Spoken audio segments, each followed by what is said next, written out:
I got loyalty, got royalty inside my DNA. I got love, peace, got war and peace inside my DNA. I got power, poison, pain, and joy inside my DNA.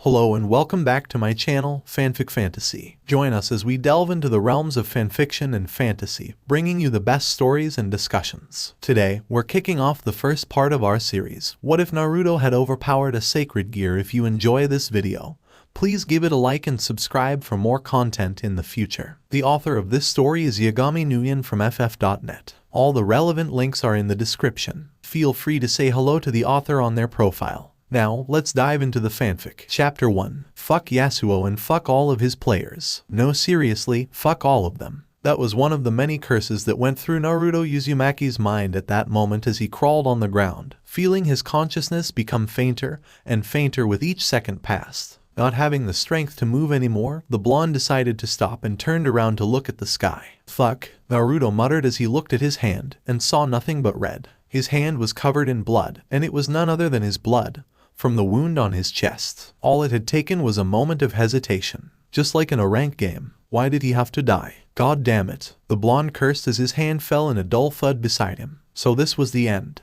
Naruto then turned his head a bit. Or was it his head that turned on itself because he was close to death? Naruto didn't know, but this way, he could see the other boy, the infamous breast lover of Kyo, the school that he also went to, in a similar position as he was on the ground a few feet away from him in a pool of his own blood. He had tried to save the kid, but he had paid a price for it. Fuck, the blonde cursed one last time. His vision had gotten even more blurred than before. Without hesitation, he blurted out his last words, his one reject in life. At least let me get out of bronze before I die. Guess it was an unreachable goal now, but he really wanted it. He really wanted to get out of bronze. If it wasn't for that fucking Yasuo one trick then. Ara, what a strong desire, over an online game no less. Akino, can you check on the other boy for me? He then heard a soft and melodic voice before losing consciousness. You didn't summon me here, but let me see what I can do for you. I won't let you die here, Naruto Uzumaki-kun. Break. The school that he went to, Kyo Academy, was a private school. Due to the fact that it used to be an all-girls private school, consequently, the number of girls was still far greater than that of boys, even though that over time the number of boys had increased, with a ratio of 8 to 2.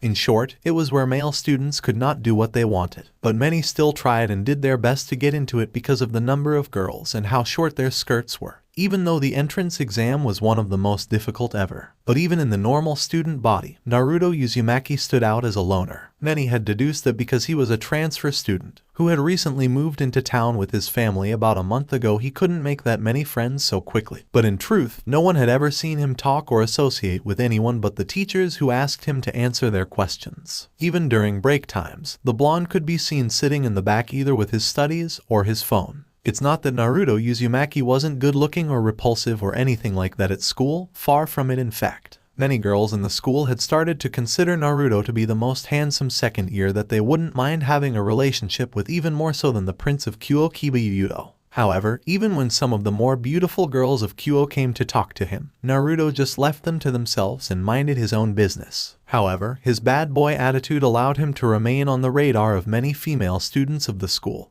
and his fame only continued to grow with each day at school. It also helped that Naruto was also the top-ranked student in the school, having achieved top marks in every single subject, even though he never looked like he was trying the hardest in classes. But there was a side to Uzumaki Naruto that none of his classmates knew about. Then, I can't wait anymore, muttered Naruto in his mind as he grabbed his stuff and stood up to leave his class, much to the shock of his classmates because it was only a short break time and not the end of school. The blonde was dressed in his usual school uniform, which consisted of a black blazer with white accents over a white, long-sleeved button-down shirt with vertical linings, a black ribbon on the collar and matching colored pants. However, his uniform differed in the fact that he wore a black and orange sneakers in place of the usual brown dress shoes. It was obvious that Naruto's uniform had seen better days, but he couldn't care less about it at the moment as he ran out of the new school building, avoiding Momo Hanakai of the student council, who shouted after the blonde to tell him to stop. But of course, a white-hair big-titted beauty was the least of his worries at the moment. Aura, there goes our new transfer student. Sitting in her clubroom, Ria's Gremory said with a small smile on her face as she leaned one elbow on the window frame and looked out at the schoolyard, where Naruto Uzumaki was running toward the school gate while being chased by Momo of the student council. For a girl that was 17 years of age, she had an hourglass body that surpassed even that of a top-class supermodel, with a large bust catching the eye of most hormonal teenagers. Her blue-green eyes were like the most beautiful crystals that had stolen many feeble hearts, but above everything else about her, her beautiful, flowing crimson hair that covered her back like a curtain of red silk was no doubt her most beautiful and noticeable feature. Her name was Ria's Gremory, and she was the most beautiful girl in Kyo Academy, the most famous idol of the school, and the other half of the two great one-samas. Ara, isn't this his third time just this week alone? Her best friend and the vice president of the Occult Research Club, a beautiful with an incredible voluptuous body and very long black hair with violet eyes, Akino Himejima, said with an amused smile on her face as she leaned forward and looked out of the window to see Naruto vaulting over the school fence, using the wall next to it as a mount to launch himself over the obstacle. The first two moves were better than perfect, but the third one, however, caused his left foot to trip over one of the arrowheads above the fence, making him lose his balance and fall down on his back. Is he okay? She asked, concerned in her voice. However, from their positions, the two beautiful third-year could see him wasting no time to get back onto his feet and run away before Momo could make it to the school gate to check on him. Not bad, for a game addict, Ria said in amusement before taking another drink from her tea and turning her attention back to her book. Like her best friend, she knew where Naruto Uzumaki was running off to. Running over 3 blocks in less than 5 minutes, it didn't take it long for Naruto to arrive at his destination, the best internet cafe in town, where he then ran into one of the available booths left and took his seat, smiling for the first time since morning as he leaned back and made himself comfortable. Turning on his PC, he then waited a few seconds for it to boost, before he started to log in with his account. Yo, what's up Uzumaki? You're back again. One of the newly arrived customers asked when he walked into the cafe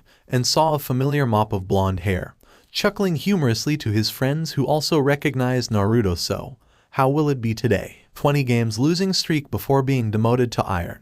Not in the mood today, Takeshi. Leave me alone, said Naruto as he looked up from behind the screen, but Takeshi gave him the middle finger before walking away with the rest of his 4 friends. Ordering a bowl of ramen and a bottle of water, Naruto then did the thing that he had wanted to do since morning, logging into his League of Legends account, the game that he's been playing since the moment it came out. While not as famous as it was in Korea or China, League of Legends was still one of the most famous MOBA games here in Japan. It was an online video game that was developed and published by Riot Games. In the game, there were 2 teams of 5, dubbed summoners, dwelling in and defending their own half of the map. Each of these summoners controlled a character, known as a champion, who had unique abilities and differing styles of play. The main goal of the league in its main mode, Summoner's Rift, was to defeat the enemies, attack their base and destroy their nexus, a large structure that spawned minions and was protected by 11 towers. Here goes. Naruto grinned as he cracked his knuckles and turned his head from side to side before creating a rank lobby and queuing up. He did not have to wait long for his ramen and water to arrive, being served by a beautiful waitress who took a long second to try to start a conversation with the handsome blonde. But his attention was focused on the game. Exactly 1 minute 27 seconds later, he found his game, where he was assigned to the support role on the second slot. What the? Naruto asked in disbelief, a tick mark on his forehead as he looked at the role he was assigned to, even though he had set his desired roles to mid and AD. Not again. Riot. Cursing that out so loud the whole cafe heard him, Naruto then grabbed his keyboard and started sending his message to the other players of his team. 7th Shadow 9, can I have mid please? Mr. Hot 2210. Hold it, are you the real 7th Shadow 9? Rose's love? Holy shit. I think it's him, dude. I met this guy yesterday and he got smashed 0 divided by 12 in lane alone. Pendragon-chan, someone dodge please. S1 and AR in our promo. Black Cat 1123A. Why do I have to give you my role, Naya? 7th Shadow 9, because I have no idea how to support. Actually, he did know how to play support, but it wasn't his best role, and he was not the best when it came down to relying on others. Your name and the way you talk is just like a cat, so go play Yumi or something, Naya. Naruto said it out loudly before typing it down, trying to be as polite as he possibly could. The blonde then waited and waited and waited, and then smiled in satisfaction when Black Cat 1123 picked Nautilus support for Pendragon's Kaisa. It was obvious to him that his bot laners were a duo, so they would do better in bot lane than him in the AD. With the mid role vacant and no one willing to dodge, Naruto was free to pick one of his best champions, Lucian the Purifier with a level 5 mastery. Looking at the enemy team, it was easy for him to tell that he would lane against the enemy mid laner as Akali, which was one of the better matchups for him, so he was confident that he could win. His team comp wasn't bad at all, so this should be an easy win. Black Cat 1123, please don't int our game Mr. Shadow Naya. We're still new to this game. Pendragon Chan, yes, we are girls so please do your best. Like hell I'd believe that. I know you both have dicks. Naruto sent them that response just before the game started, chuckling in satisfaction and leaned back on his chair, waiting for the game to connect all 10 players to start eating his ramen, which had been his favorite foods for as long as he could remember. There's truly nothing better than teammates who listen to him and a delicious bowl of miso ramen just before a ranked game, which then ended only 15 minutes later with 5 surrender votes, with him ending with a KDA of 071. "Aw man, GG guys. Sorry, I tried my best." Sending that message in the chat, the blonde let out a heavy sigh and stumbled back into his chair as his team's nexus exploded. It was definitely not the best way to start off a day of LP grinding and rank climbing, at least, not the way he had imagined it to be. Honoring Black Cat 1123 for giving him mid lane, Naruto wasted very little time to return to his lobby and started queuing up again for another game, without caring that his teammates all wanted to report him for inting, and his enemies casually thanked him for the free LP. After all, he had gotten used to it, since he was the infamous 7th Shadow 9, who had been stuck in bronze for the past 11 seasons of the game. He was so bad that every bronze player who had come and gone called him Bronze Eye Gatekeeper, for he was the one who guarded the road to silver in the worst way possible. Break, after another 7 hours at the internet cafe, ending with a score of 7 victories and 9 defeats, which actually wasn't all that bad and allowed him to get into promo for silver for the 3rd time that month, Naruto finally packed up his things and headed back home. The cafe was quite far from his home, so it took him an hour by bus to get back to his house. "I'm home," announced the blonde loudly as he took his shoes off and placed them on the rack. A beautiful woman in her mid-30s with red hair walked up to him from the kitchen, smiling at him. "Welcome home Naruto-kun. What took you so long today?" This woman was Uzumaki Kushina, the mother of Naruto and a housewife who took care of her family with love. Naruto grinned and answered with his usual excuse, knowing that unless Momo Hanakai herself tried to show up at his house like how she did a week ago, his parents would never doubt him with how well he had been doing at Kyo, which was a perfect cover for him to chase after his passion for LOL, sorry Kasan. But I had a group study at school, there is an important test coming soon. "Don't worry about him so much, honey," said a voice from the dining room as the mother and son walked in. "He's 17 already." This man was Uzumaki Minato, Naruto's father, a businessman of a local computer company, which was where Naruto had gotten his first PC from, and with it he was introduced to League of Legends. Like his mother, Minato didn't look a bit Japanese, with his messy blonde hair that Naruto took after. "Go take a shower, dinner will be ready in a moment honey," his mother told him, and Naruto nodded before doing what he was told, wanting to finish dinner as quickly as possible so that he could go to his room and finish his silver promo. Break. "Aw, don't you think Uzumaki-san is in a bad mood today?" "I think so, but he still looks so cool. I wonder what is the reason. Probably one of those perverts who spread bad rumors about him." As if fate was mocking Naruto, he had failed his silver promo the previous night, and because of what he hated the most no less, a Yasuo player who had fed the enemy top laner even more than he did in that game. To make matters even worse, today his day at school was even more boring than usual. Earlier the teacher had decided that it was time for them to review their past lessons before the big exam, just as what he had told his mother the night before.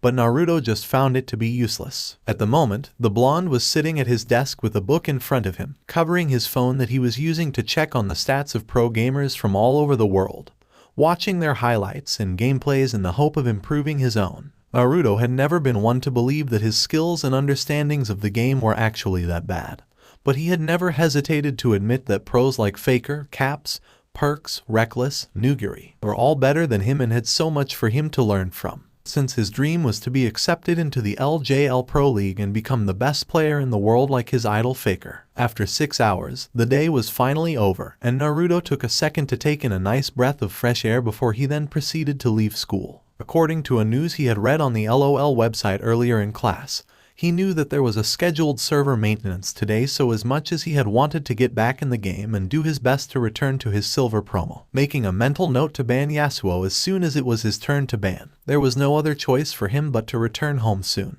It has been a while since he went home right after school after all. But just as fate would have it, Naruto heard a scream coming from a local park. Naruto's eyes widened when he heard the painful scream, and wasted no time to run toward that direction. The blonde made it into the park, and found out the scream came from a small area near a large fountain. Much to Naruto's shock, he saw Hayato Ise, one the infamous pervert trio of Kyo Academy, and his classmate, lying in a pool of his own blood, while a black-haired young woman was standing over him with her hand on her hip. Her outfit consisted of black leather that encircled around and under her breasts, a thong-like piece held around her hips by 3 thin straps, gloves that ran right up her arms with small lengths of chains hanging from them, shoulder guard-like objects on her shoulders with 3 large spikes sprouting from her right shoulder, and black thigh-high heel boots. However, what shocked him the most was a pair of black feathery wings on her back, like that of Morgana. Ara, if it isn't Naruto Uzumaki-kun from Class 2B. The woman turned her head to look at him. I doubt you remember me,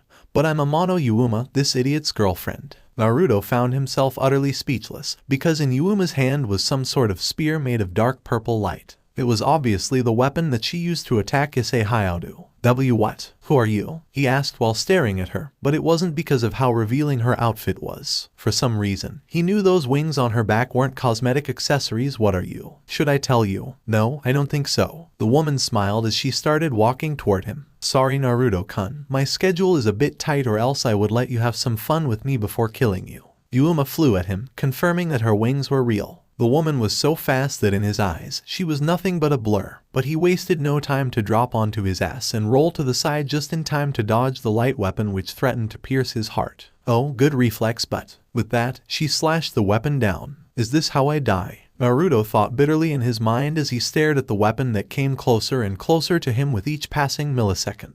During that instance, the faces of his family flashed into Naruto's mind, and forced him to wonder what his family would feel if he died. It made him feel bad knowing that his beloved parents would cry a lot. But then he remembered the emblem of LOL's Bronze Division. How could he die if he didn't even make it out of bronze yet? That question filled with an unprecedented surge of strength and motivation. No matter, he had to survive so he could go back to his family. He had to survive to show those fools in rank that he could make it to silver. Then, as he raised his hand, at that very second, Naruto felt an unfamiliar feeling surging through his body. It was unlike anything he had felt before. Just before the light weapon reached him, a powerful light erupted from Naruto's fist. Clang! There was a metallic sound, like something smashing into a hard, metal surface, before the blonde realized that above him was a massive dark red shield with gold lining and a ring with several long spikes resembling the sun. It was so heavy that he could barely hold it above him with both arms. Eh, you have a sacred gear? Yuuma asked in surprise, looking at the shield in his hand for a second before she realized that she couldn't recognize it. But what is? Before she could finish, the 2 sides of the shield snapped back into the main body, generating a golden shockwave that blasted through the area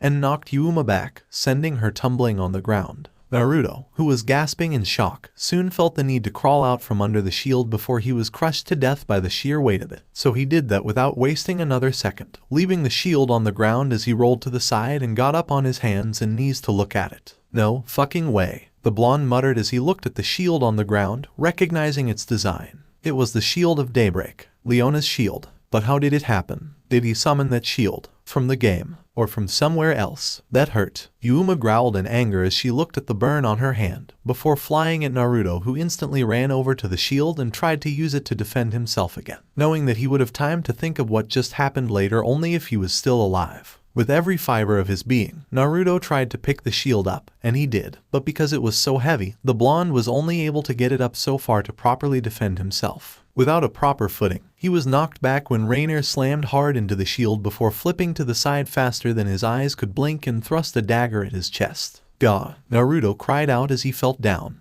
The blonde could feel that his lungs had been punctured, and blood was rapidly seeping into his windpipe as indescribable pain coursed through his body. What is this sacred gear even? Yuuma wondered as she looked at the shield that had fallen from Naruto's hands. It looked oddly familiar, but she couldn't tell where she had seen it before. The shield continued to remain in her hand for several seconds before it started fading away before she could pick it up. What a waste of time. Sorry Naruto-kun, you are just at the wrong place at a wrong time. And with that, she flared out her wings and flew into the darkening sky, leaving a number of her darker black feathers to hover down to the ground. And that was how he died, and started his new life as a devil, a summoner of Runeterra champions. Chapter 2. Konoha Gaming has overcome every challenge. The caster screamed as Naruto, controlling Zed the Master of Shadows, held up the two remaining enemies in their fountain so his teammates could rush in with their minions and destroy the last turret, leading to an unavoidable destruction of the Nexus itself. They are the undisputed, best team in the world.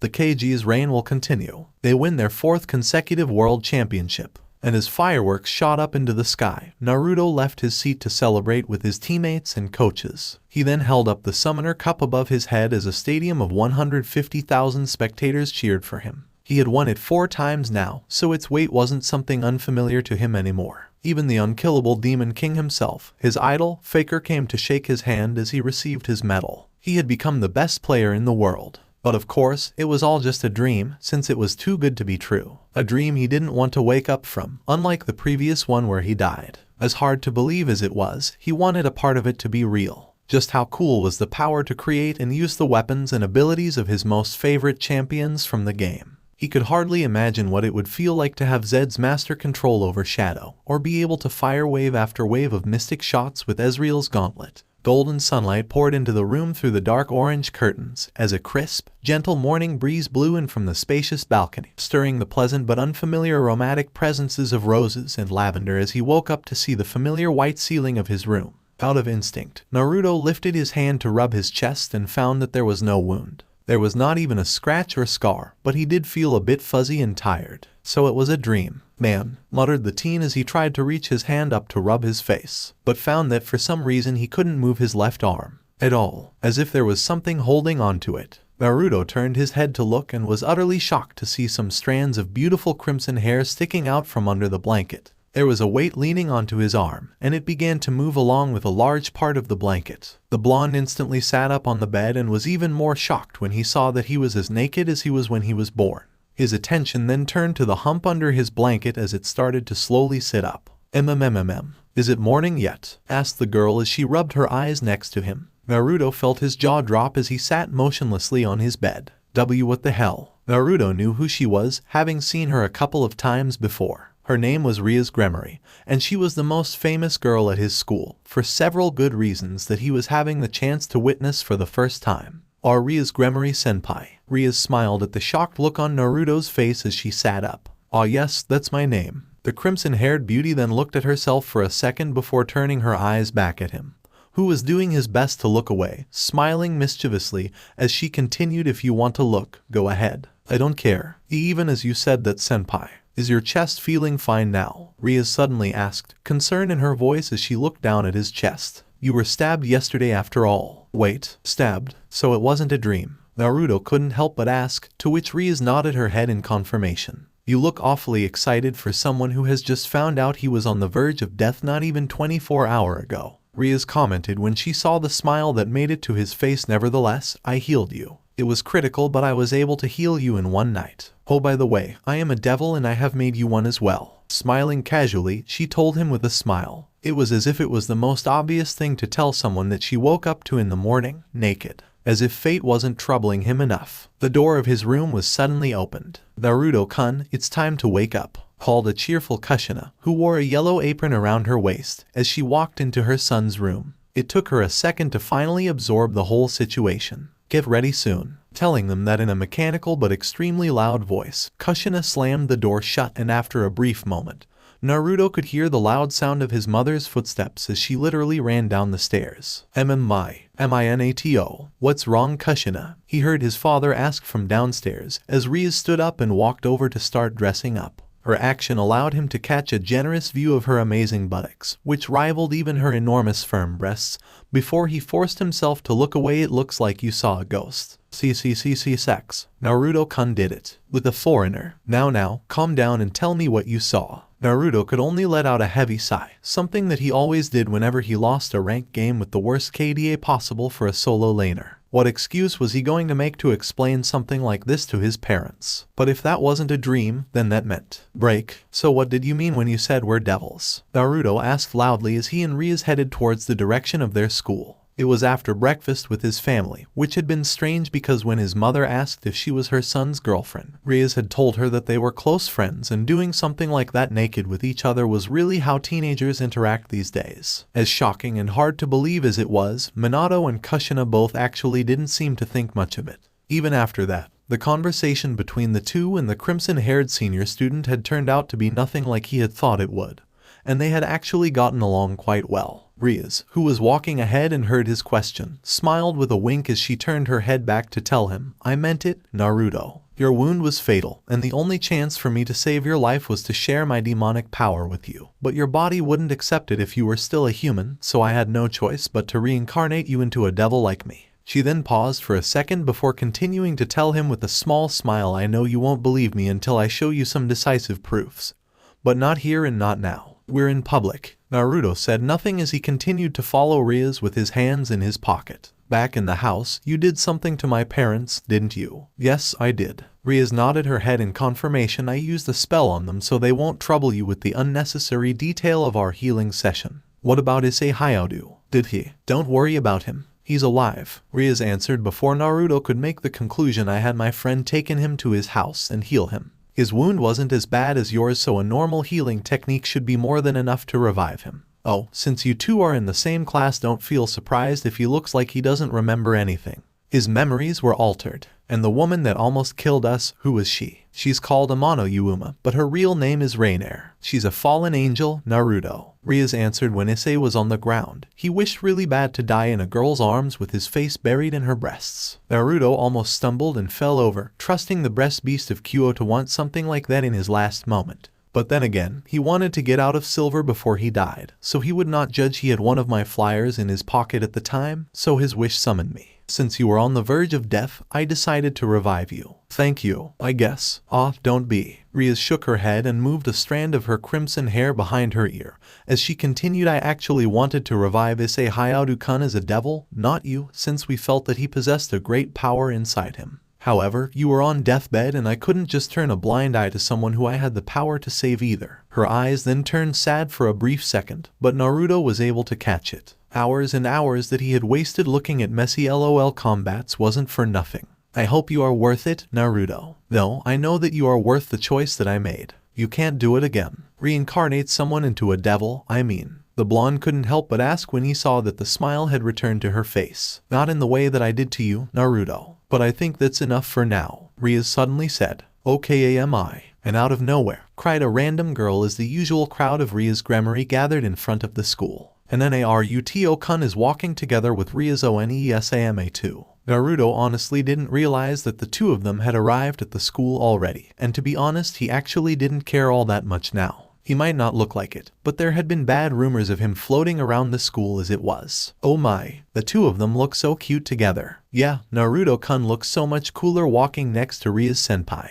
Doesn't Riaz-senpai look content? Must be because she has found a boyfriend in Naruto-kun. Kaio. And then all the girls cooed in excitement. Naruto was quite positive that by lunchtime, everyone in the school would start saying that he started dating Riaz Gremory. Do take care of yourself, Naruto-kun, and try not to skip class today. Riaz told him with a sweet smile. I'll send someone over to retrieve you. We will meet after school. And with that, she turned on her heel and walked toward the old school building. Naruto, meanwhile, was mesmerized by the beautiful crimson curtain that was her hair, and so he stood there, looking at her for a second before he felt someone grabbed and pulled on his ear, making him cry out in pain. Even before he saw her, Naruto knew who it was. Ouch ouch, Momo-chan, please let go of my ear. Naruto turned his head and saw a fuming Momo Hanakai of the student council as she looked up at him. This white-haired beauty with an amazing figure had been chasing him around Kyo Academy since the moment he snuck out of his classroom for the first time. The blonde had no idea how she did it, but she had always been there to scream at him that he wasn't allowed to skip class,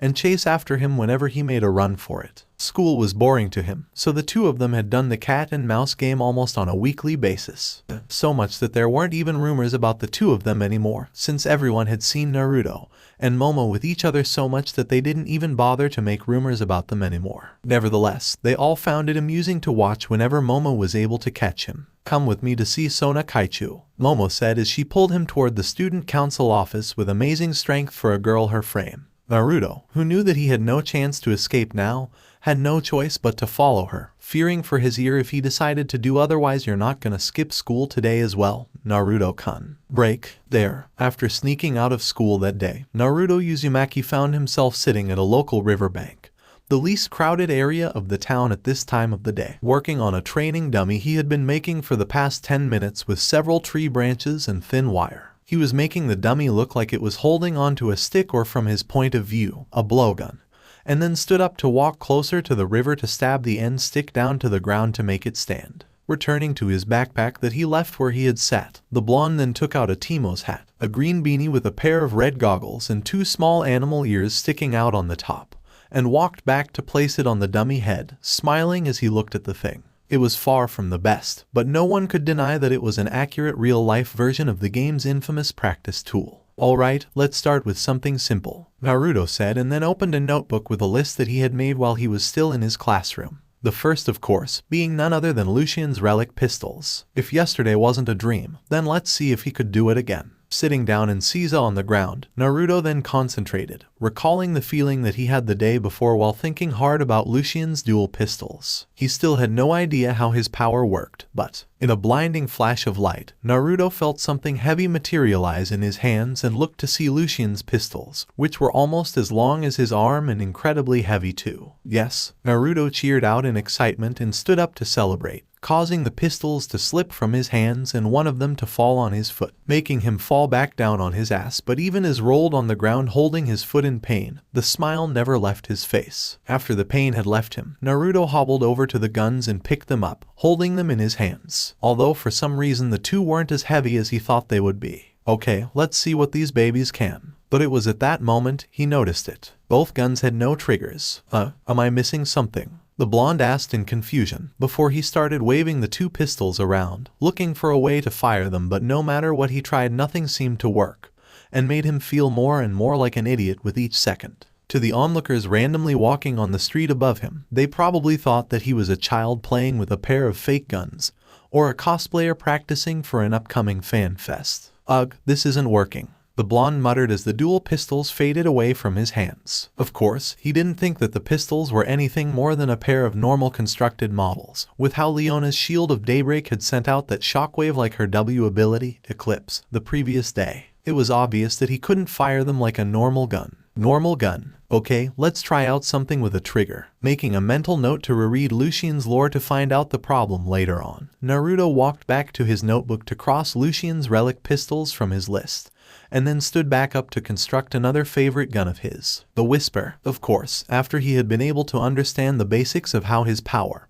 or sacred gear as Rainier had called it, worked, it was rather easy for him to do it the 4th time. In a flash, Jaehyun's iconic weapon, the Whisper, materialized in his hand, but it wasn't the only one, as a rifle barrel attachment manifested and attracted itself to an ammunition belt around his hips. "Cool," the blonde exclaimed, but he still had no idea how his sacred gear worked. He didn't think about the rifle barrel attachment or the ammunition belt, but they still manifested with the pistol. "Okay, let's see it." He turned the Whisper at the dummy, and then pulled the trigger. The first shot was as powerful as he had seen it to be in the game, and the sound it made was far from a whisper. Almost as soon as the bullet left the barrel, Naruto felt the exhausted force knocked into his face, causing his front hair to sweep back. The recoil was so powerful that if he hadn't taken a firm stance, then he would have been knocked onto his back. The shot itself was also devastating, as the entire head of the Timo training dummy was blown off, sending the hat into the air before falling back down in a dull thud.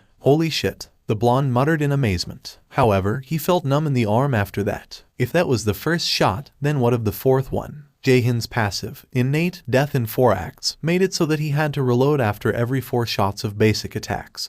But the final round would critical strike and deal the target's missing health as bonus damage. While he doubted that it would work the same here in the real world with the whole bonus thing, there was a chance that the 4th shot would no doubt be the most powerful. Let's find out. Double checking to make sure that no one was around, Naruto then fired the next 2 shots into the river. It was as devastating and crazy as the first one, but almost as soon as the 3rd bullet had left the gun, a faint aura started to radiate from the bullet chamber of the Whisper, and the gun itself was vibrating as if it was asking him to fire, showing that the Whisper indeed worked just like how it was in the game. Okay, let's not fire that now, Naruto muttered nervously as he sat down and reloaded, testing how fast he could do it. After a few tries, he was able to reduce the time down to 5 seconds, which was double the time Jaehin could in the game, but he had no complaints. Okay, but how does this work? He then removed the rifle barrel from his belt and tried to connect it with the pistol to create Jaehin's ultimate ability, Curtain Call, which let him snipe down enemies from afar. After a few minutes of examining and trying, Naruto was able to fuse the two with each other, creating a sniper rifle that, in all honesty, looked more like a cannon. After he was satisfied with Jaehin's pistol and decided that it was useful, the blonde let it fade away, and went to his notebook to start doing some real tests. After 3.5 hours, he had come to several conclusions. Weapons with simple activation mechanisms, like Jaehin's pistol or Tristana's rocket, cannon launcher the boomer, were easy enough for him to use. The melee class, like Yasuo's sword or Leona's zenith blade, was also not that difficult. However, he didn't have an idea how to use their abilities. For example, abilities like Yasuo's Q, Steel Tempest. It was an ability that when he thrust the sword forward fast enough and hit something twice, a whirlwind would be generated from the sword, allowing him to send it out at his next attack and knock enemies in the air. His second ability, Wind Wall, however, wasn't created when he slashed his word on the ground horizontally like how the Unforgiven did it in the game. He also couldn't dash the same way Yasuo did with his third ability, and blink to an airborne enemy to slash them multiple times like how Yasuo did without running at them first. If the abilities were straightforward enough and came from the weapons themselves, then he could use it with no problem. Like Jace's Hextech Hammer, had buttons on the handles that allowed him to switch between cannon form and hammer form as well as choose which abilities he wanted to use.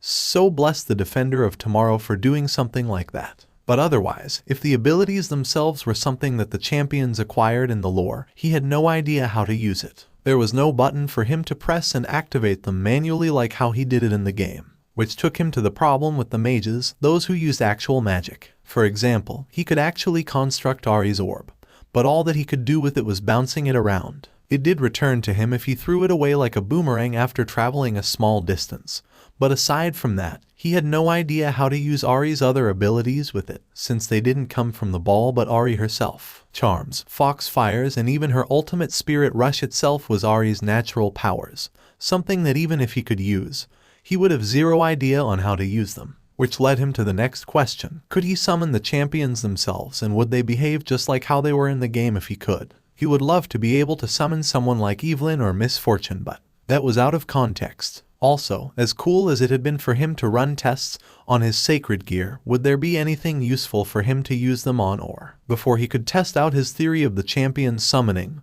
However, so this is where you have been all day. He then heard a voice and looked up to see Ria's Gremory standing above looking down at him with a nonchalant expression on her face as she had her arms crossed under her breasts, and a bat-like creature rested on her shoulder. Standing next to her, meanwhile, was someone that made his face pale. Ria's senpai, Sona Kaichu. So he's your new servant, Ria's. Sona Shitori, the president of the student council, asked stoically as she looked at her crimson-haired friend.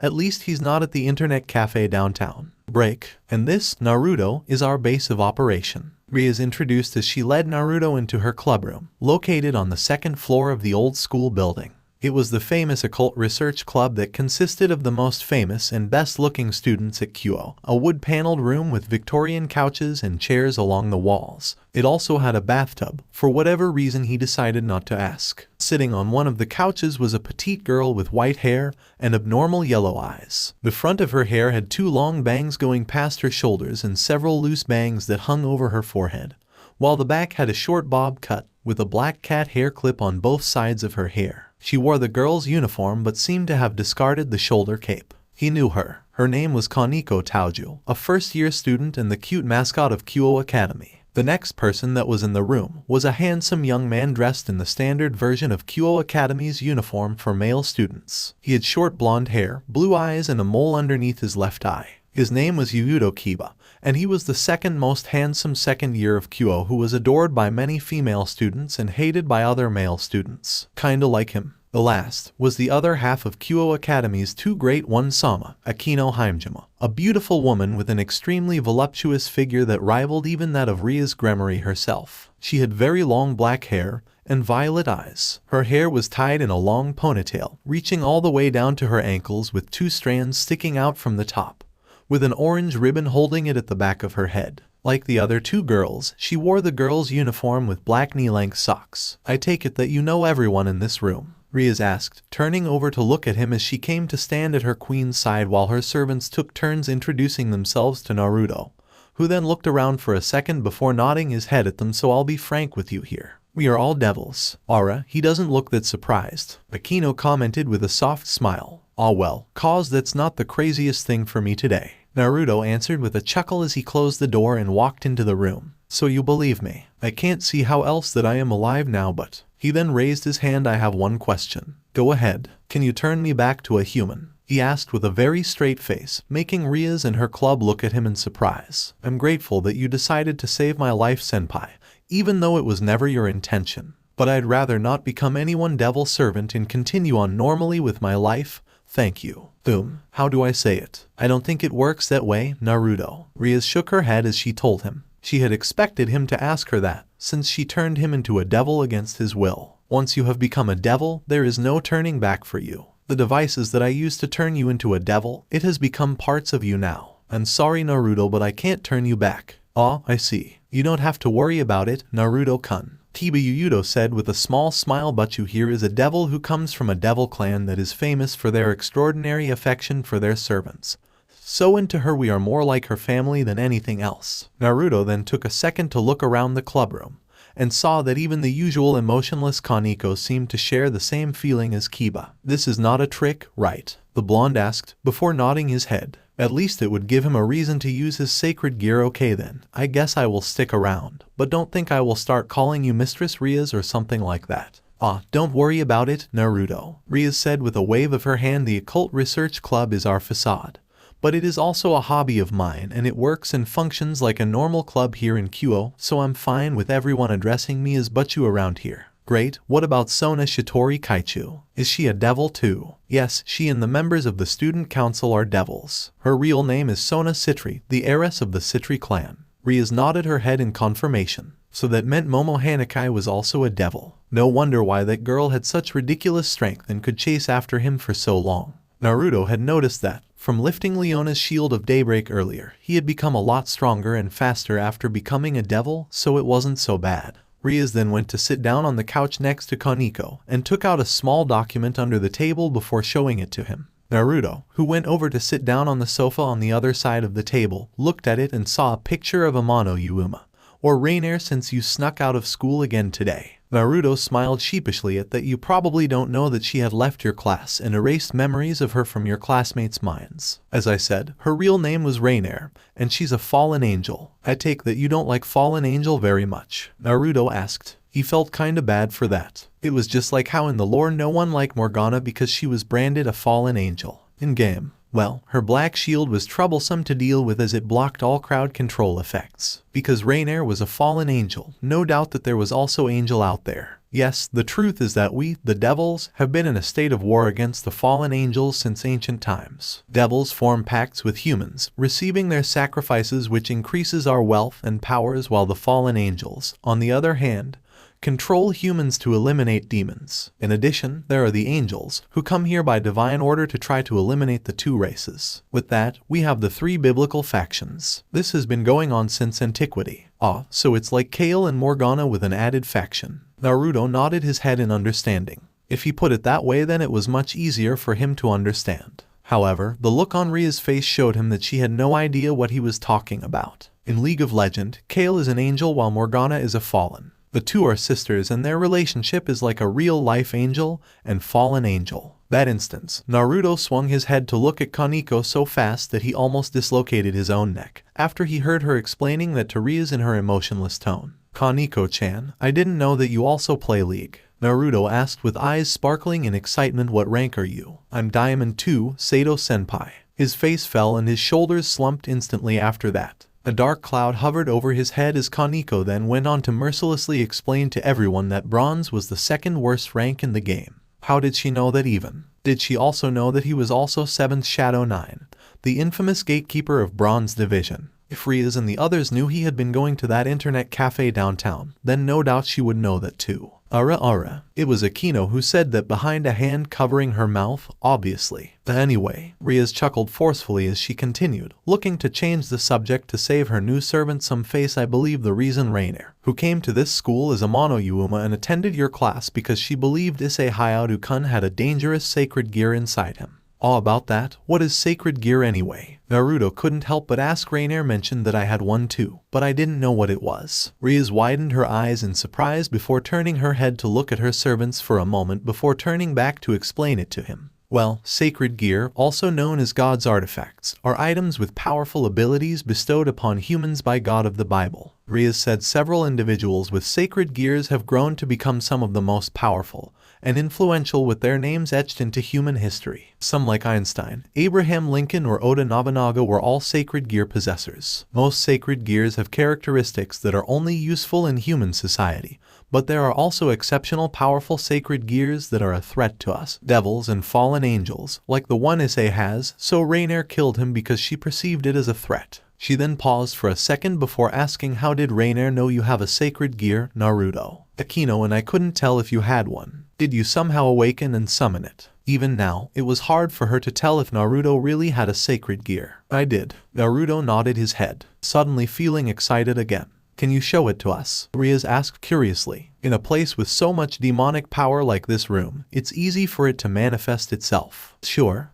Which one should it be? Naruto muttered, more to himself than to Riaz before an idea came to him. Smirking evilly, Naruto stood up and raised one arm in the air. In a flash, a blowgun manifested itself in his hand. This is my sacred gear, he declared and raised the blowgun to his mouth before blowing out a small dart, which hit the door and created a small cloud of dark poison smoke which lasted for a second before fading. Riaz had an urge to face palm. A blowgun, that was his sacred gear. Aside from the fact that she had never seen or even heard of it before, how could a blowgun be considered a sacred gear? Around the clubroom, most of her servants seemed to be having the same thought as she was. Kaneko, on the other hand, seemed to be the only one having a different idea. She had been sweets from a dish since the moment he entered the room, but didn't do it anymore when she saw the blowgun and recognized its design. Recognize it, Kaneko-chan? Naruto asked, and tossed the blowgun over to Kaneko, who caught it in one hand before nodding her head. A diamond like her shouldn't have that much of a problem recognizing one of the most iconic weapons of the game. It's Teemo's blowgun. I can create his mushrooms too. Naruto cheered and created Teemo's ultimate ability, the most annoying trap of the game, Noxious Trap, in his hands before he started to juggle it as carefully as he possibly could while not looking. Wanna see what happened if I drop one of them? He asked, making the white-haired girl widen his eyes in shock. It was his first time seeing that look on her face. It was then that Naruto tossed the mushrooms into the air, made them disappear along with the blowgun in Kaneko's hand, and then created Kale's Starfire Spellblade in one hand before stabbing it down to the table between them, shocking everyone in the room with the intense power radiating from it. With a confident smile on his face, he asked, "So, wanna 1v1 me, Kaneko-chan?" It felt like he was in an incredible situation. Chapter 3. You're so bad, Sato-senpai. Those words from Kaneko hit him harder than a smash to the face. Better luck next time, Naruto-kun, the Neichiko of Kyo Academy said as she put a comforting hand on the new member of the Occult Research Club's shoulder. But even so didn't make him feel any better as he had his face down and his forehead rested on the table. Behind her, Kiba Yuudo was having a similar reaction to Naruto's 9th consecutive defeat to Kaneko, standing with Riaz who had an amused look on her face, while the whole club itself was the current center of attention of the whole internet cafe, which consisted of mostly male customers. Riaz herself would never believe that there would be a day for her to step foot into an internet cafe. Sure, she had been to a bunch of cafe before, but not one that also served as a base of operation for hardcore gamers like Naruto Uzumaki. She had her reasons to have never done so, and one of them was obviously because she found online video games and the related stuffs unbeneficed with the amount of time she would need to waste to grind her skills to certain levels, whereas she could use those times to do something more useful. If she wished to relieve stress and hone her skills, chess was her go-to. But it seemed that everything would have to change today. In order to understand the power that Naruto held in his hands, she had decided to take her peerage out for a club activity at the internet cafe he usually went to. At the moment, he was having 1v1 matches against Kaneko, who had been utterly smashing him around with zero mercy. Riaz and the other two had decided to watch for the time being to understand what the game was about, finding themselves intrigued, as they had never played it before in their life. They had also booked and turned on the 3 PCs next to them so they didn't have to worry about not having one to play with Naruto and Kaneko later, as all 5 of them made a perfect team game, as Naruto had said. As Naruto went into his 10th match against Kaneko, who casually picked Yuyumi, a harmless-looking cat champion riding on a flying book, against his Darius, making it the first non-mirror match that Naruto actually had a chance of winning. Riaz couldn't help but think back at the powers that he had shown to them earlier at Kyo. Apparently, Naruto seemed to have a sacred gear with the power to create and manifest the weapons of the champions from the MOBA game League of Legends that was so much more than mere constructs, because as he had shown them and Kaneko had confirmed it, not only did the weapons look exactly like the ones in the games, they also worked and fundamentally behaved the same way,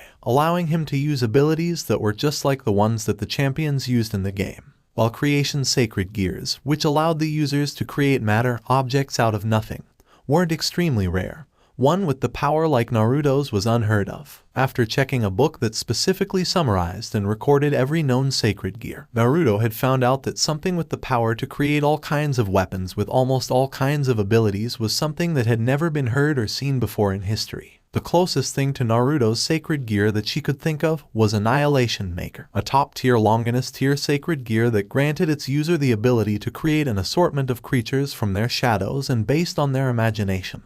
And as such, the more powerful the user's imagination, the more powerful the creature was upon its creation. It was obvious that Naruto's sacred gear wasn't Annihilation Maker, but if it was an imagination-based sacred gear as well, then it was close, very close to the power that the Longinus-type sacred gear holds. Runeterra Arsenal was the name Naruto had given his sacred gear. In lore, Runeterra was the world of League of Legends, where extraordinary individuals were chosen as champions to fight in an arena that was called the Fields of Justice. Currently, there were a total 154 champions in the game, and while Naruto had told her that he still had no idea how to use magic-based weapons and trained abilities, just the fact that he could create 154 different weapons with different abilities to deal with different combat situations showed just how powerful he could be. Which led to a question that had made Riaz and her other servants shiver when he mentioned it. Could he summon the champions of the game themselves? If his power was truly that of a sacred gear, then such a thing would not be impossible. The blonde had only recently awakened it, so the sacred gear was without a doubt still in the earliest state of development. Given time, he might even be capable of doing something like that, but to what extent, Riaz didn't know. However, like her other servants, the crimson-haired princess would love to find out. Gah, what the hell is that healing?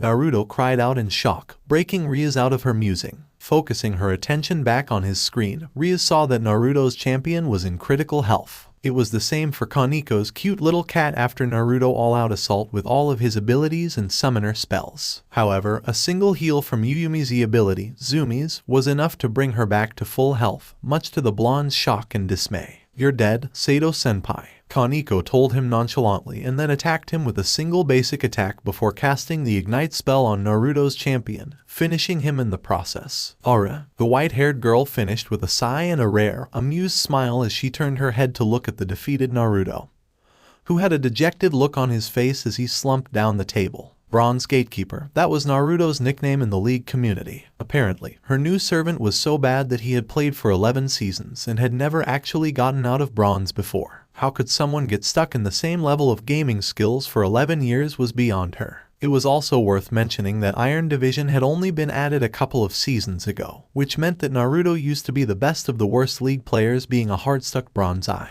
"I think that's enough 1v1ing for now, Naruto, Kaneko," Riaz finally said, and then walked over to the seat on Naruto's left as Akino and Kiba took theirs next to hers. "It's time for you two to show us how to play the game." As Naruto's head immediately perked up at that, "Click on the game client and create your accounts first." Naruto pointed his hand on Ria's screen, making her nod her head and do what she was told. After a few minutes, she logged into the game as Crimson Heiress. Akino and Kiba soon followed her as well, with their names being Thunder Priestess and Demon Knight 1, 2, 3, 4 respectively. "You won't be able to play rank till you're level 30, so let's stick to normal blind picks for now." Kaneko, whose account's rank and elo were both too high, increasing the chance of being matched against skilled players, decided to create another account with the name Shiro Neck 0 for herself. After spending the next few minutes waiting for Riaz and the others to finish the tutorial, the group set up a normal game lobby and joined in together. I will go mid, Naruto declared excitedly. Jungle, Kaneko said nonchalantly with a hand raised. Guess I will play top then. Kiba laughed softly into his hand as he went through a number of available champions that he could play and their abilities. Since his account was new, there was only so much he could choose from.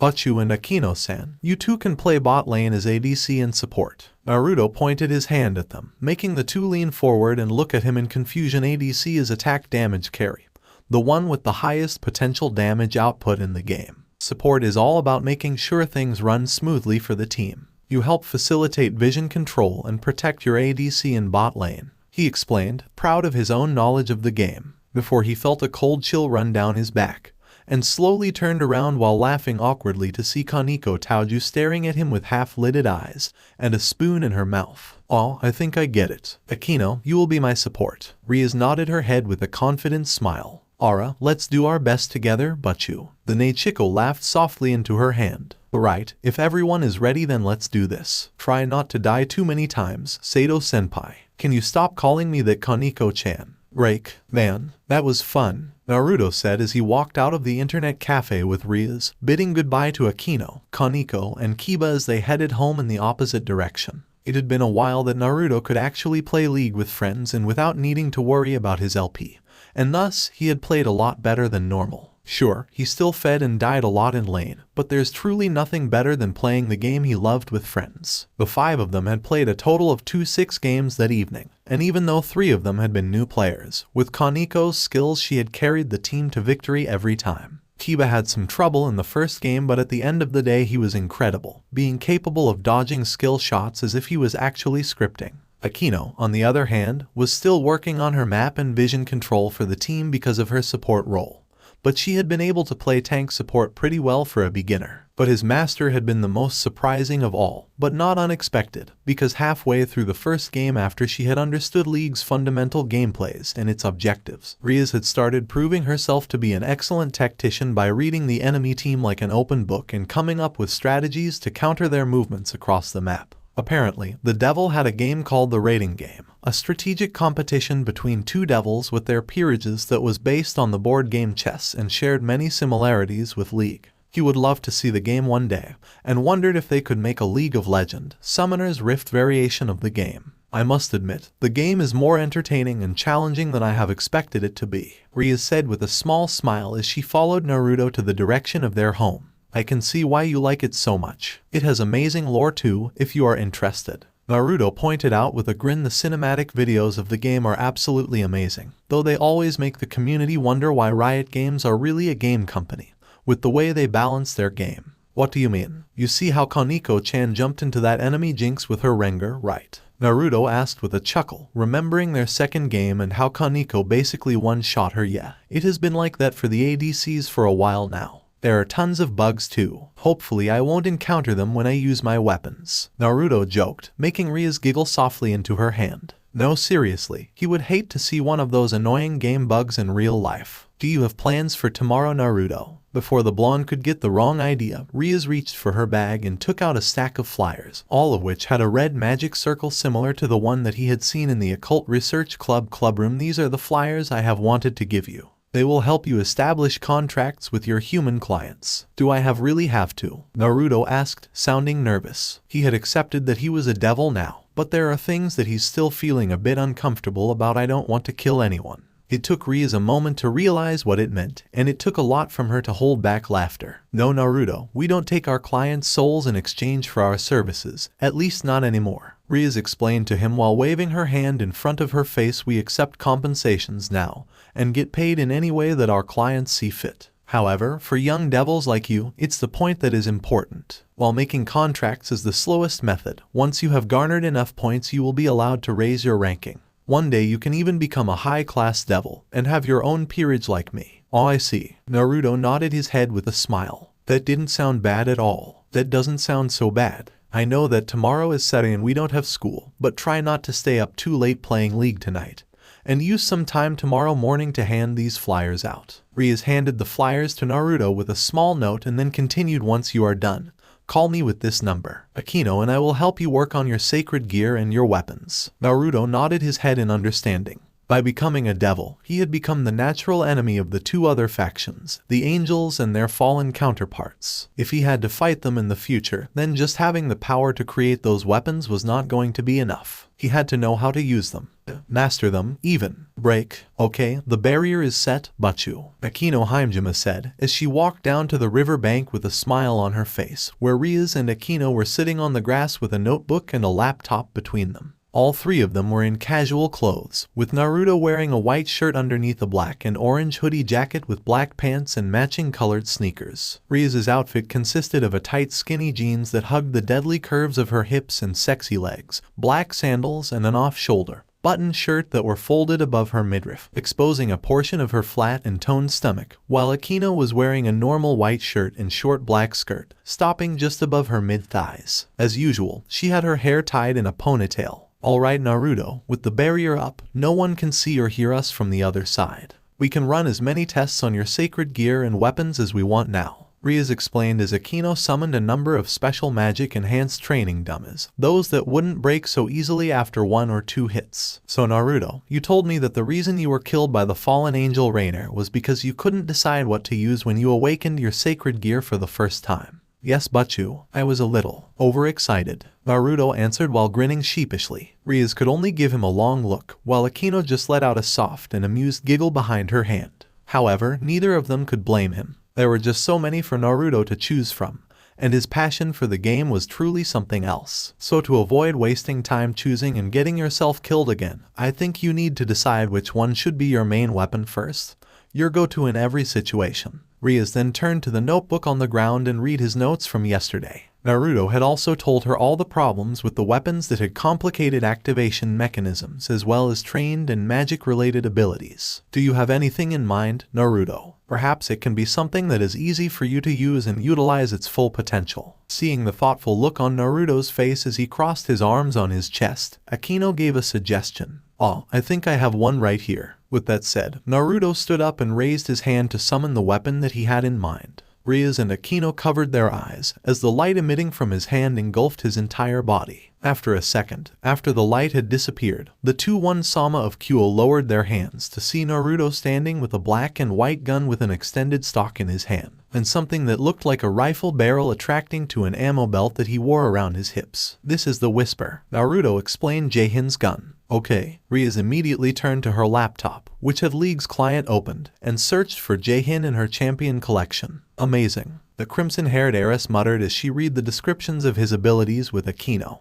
who kneeled down next to her. So the gun has 4 shots. Yes, and after that I have to reload. Naruto nodded his head in confirmation. However, the 4th one is the strongest. I have not tried it, but... He then looked at the training dummies and smirked. Okay, shoot them, Naruto. Let's see your accuracy, Rias said and pointed her hand at the training dummies Akino had set up for him, and Naruto nodded his head before taking a stance. Aiming carefully, the blonde pulled the trigger and fired the first shot, making Rias and Akino raise their hands to cover their ears, hitting the target square in the chest. Okay, that's clearly not a whisper, the Neichiko commented. Nice shot by the way, Naruto-kun. I was aiming for the head. Okay then, Rias said while sweat dropping. In the lore, Jaehin is a meticulous criminal psychopath who believes murder is art, Naruto said before he fired the second shot, hitting the dummy in the chest again. While they were not gun experts, while the gun looked more like a pistol, Rias and Akino could both tell that it still had the power of an extremely powerful high-caliber rifle just by looking at the damage it was leaving on the magically enhanced training dummy, which could withstand even a blast of middle-tier offensive magic. The blonde then fired the 3rd shot and the gun started unleashing a reddish aura with energy swirling around the bullet chamber. Let's see it. And with that, Naruto fired the 4th shot, widening his eyes as his arm flung back and almost made him fall over. The shot left his gun with an awe-striking bang, and reached its target in a split second, ripping the dummy apart with an explosion and continuing to travel onward before hitting the bridge several feet away from them, going all the way through before disappearing. Wow, Naruto whistled while looking at the gun in his hand as Rias and Akino looked at the damage that the 4th shot had done in amazement. Okay, so this pistol is actually the lower half of a sniper rifle, Naruto explained as he removed the barrel from his belt and connected it with the Whisper. These two can be connected like this to increase the range and the power of each shot. It's Jaehin's ultimate ability, Riaz nodded and then clicked on the virtuous final ability to see how it worked. Indeed, the range and power were increased dramatically. By the way, there's no cooldown and I can also turn around however I want while aiming this. Naruto grinned and he spun around with the sniper rifle, making Akino dodge her head before sending him a cute pout. It would be ridiculous if he was stuck in a direction like how Jae-hin was in the game while using the rifle, and had to wait like 1.5 minutes to be able to use it again. So long as there were bullets in the gun, he could use it however he wanted. Also, each time I reload, I have to put a full clip of 4 bullets into the gun or else it can't be fired. Don't ask me why Jae-hin made his gun that way, Naruto told them while examining the gun and rubbing his chin in a thoughtful manner. Okay, so the gun does have some disadvantages. Riaz nodded her head in understanding. What about the weapons of other gunslinger champions? Don't you have to reload them too? The thing is, I don't think I need to, Naruto answered with a shake of his head, making Riaz and Akino widen their eyes in surprise, but they don't pack as much of a punch as Jae-hin's pistol, especially the 4th shots. So I take that guns are the most viable choices. What about swords? Riaz couldn't help but ask. Since swords didn't have activation mechanisms, it would be difficult to perform the abilities they were associated with respectively. However, swords could still be used by slashing it around. She then selected a certain champion and pointed her hand at his weapon. This one looked good. No, Naruto suddenly said while waving his hand. No way I am gonna use that weapon. I hate Yasuo. Before either Riaz or Akino could ask him why, Naruto immediately went on to rant about how Yasuo and his players always ruined his gaming experiences. So no, I am not going to use his sword. Okay, so let's just forget about it, Riaz said finally before moving back to the list of champions, looking at the champion right next to Yasuo. What about Yon? That's his brother, Naruto said with a deadpan expression, making the 2 girls' sweat drop. But you know what? I don't think I have a problem with Yon. So Naruto raised both hands and summoned said champion's weapons, a pair of dual swords that represented his human and demon sides respectively, fitting for someone who used to be a human but was reincarnated into a devil like him. The sword in his left hand was similar to Yasuo's sword, a wind sword that was made of mortal steel and shaped like a traditional katana. It was the sword Yon used before he died in the lore. The second sword in his right hand, however, was a demonic weapon with a dark red, seemingly glowing blade and gleaming runes. Yon took this sword from an Azakana demon after becoming an undead demon hunter. Whoa. However, almost as soon as the Azakana blade had manifested fully in his hand, Naruto was forced to let go of the sword and let it fall to the ground to back off. Riaz and Akino were also forced to do the same, because the blade suddenly glowed and unleashed a wave of thick, malevolent dark red aura that swirled around the blade. Okay, that's going to be problematic, the blonde muttered cautiously. Naruto, be careful. But before Riaz could finish, Naruto had already shot forward, threw the mortal sword to the side and grabbed the Azakana blade, picking it up from the ground and holding it in his hand. The sword shone and unleashed even more demonic energy in waves, causing the 2 devils to step back even farther from him. Naruto held the blade firmly in both hands, closing one eye as he felt it struggle as if it was a living, breathing creature. And then suddenly, after 15 seconds of struggling, the aura disappeared, leaving the sword motionless in his hand. The runes near the handle, however, were glowing brightly. Not to self, never summon those darkened weapons. I think I got it, Naruto said as he turned to look at Riaz and Akino, who were both looking at him with their eyes as wide as dinner plates.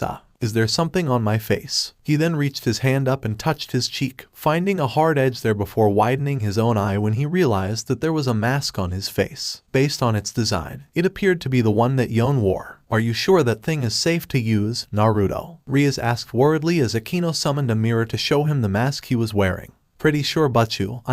I feel fine, Naruto said as he walked back to pick up Yon's mortal blade, holding both blades vertically with his arms crossing on his chest, taking on Yon's trademark stance. You know what? I have never felt better, he finished, feeling a rush of power that he had never felt before in his life as he held the 2 sword firmly in his hands and turned his attention over to the training dummies. The blonde then lowered himself down and then dashed forward, leaving behind a dark red and silvery aura while spinning around, generating a whirlwind that hurled the training dummies in the air before he began to gather his power, generating an aura of dark energy with sparks of fire-like particles and red lightning from all over his body before leaping into the air with another spin, unleashing a storm-like wave of demonic energy with him at the center and destroying the practice tools in the process. The blonde grinned as he returned to the ground, with the pieces of the training dummies dropping around him. Naruto had no idea how he did that though, but it felt right with the Azakana blade in his hand. since Kiba could help him train with his swordsmanship later. The three of them then went to work on a number of different weapons and gadgets combinations that worked well together. Things like Akali's smoke bombs or Zed's shuriken, which he liked a lot more than the traps, bombs, and grenades, could be used at any time and with anything to give him an edge in battle. Given time and enough training, he might even be able to fight like the Kinko ninjas one day, just not with all the supernatural powers. At least, not yet. Summoning the champions themselves. Rias repeated Naruto's words while Akino was writing down another weapon combination for him. You think you can do that? I don't know, but I don't think it hurts to try either, Naruto said as he finished the water bottle he had been drinking. Feeling a bit drained from overusing his Runeterra arsenal, but Rias said over time as he grew stronger as a devil, that shouldn't be a problem anymore. Let's see. Why don't you try to summon her? Rias said and pointed her hand at Ari, the nine-tailed fox. From what he had been told when he picked her in a game yesterday, the leader of the Yaokai faction in Kyoto was a Kyuubi, a nine-tailed fox like Ari. Though, it's worth noting that Ari was a Gumeho, a Korean demon fox, so obviously there were differences between them. Alright, Naruto nodded and then sat down, folding his legs and putting his hands on his knees, closing his eyes to concentrate. Usually, he would picture the images of the weapons he wanted to summon in his mind, but this time it was the image of Ari in her splash art, holding her orb of deception in her hands. He's doing it. He really can do it. Akino gasped in amazement as she looked at Naruto, surrounded by a brilliant blue aura. A large magic circle then appeared on the ground with Naruto at the center. The Gumeho champion began to take form in front of him. First, it was her voluptuous body in a red and white Korean dress, and then, her 9 flowing white tails formed behind her, with a pair of fox ears twitching on the top of her head with long dark hair as she took her first breath of air, smiling a little as she stretched her arms. Hold on. She then widened her eyes in realization when she suddenly noticed something. Naruto, stop. Rias, who had noticed the absurd drop in Naruto's demonic energy reserve too, put a hand on his shoulder to stop him before he could continue. Naruto opened his eyes suddenly and looked at his crimson-haired master before realizing that he was sweating profusely. But you, what? Before he could finish that question, Naruto suddenly found himself losing all his strength and passing out. Break. When Naruto awoke from his slumber, it had been with a groan. Opening his eyes, the blonde saw that he was back in his bedroom. The warmth under the blanket was perfect and his bare skin felt great against the silk sheets on the bed. Even better was the soft and warm pillow he had wrapped around his arms. The pillow was warm, smooth and incredibly soft with a very familiar sweet scent of mixed roses and lavender. Turning his head, Naruto wasn't surprised to see the pillow he was hugging was actually the body of Rias Gremory anymore. The girl had her head tucked into the crook of his neck and her arms tightly wrapped around his waist. Her vibrant crimson hair was spread along the bed the two of them were sharing, and she had her chest pressed right up against Naruto's own. Unlike his first time waking up with her, Rias was still fully dressed, but he had no complaint. "Ah, good evening, Naruto," said the girl with a soft smile on her face as she looked up at him. "Did you have a good rest?" "I did," Naruto said, feeling a lot better than before. "Why are you in bed with me again?" "I'm sharing my demonic power to you to accelerate your recovery, Naruto. You almost emptied your own reserve when you summoned Ari. You would have died if you had used up all of your demonic power," Rias told him, making his eyes widen his surprise and then excitement. So he was right. He could indeed summon the champions too with Runeterra arsenal. "She disappeared when you passed out.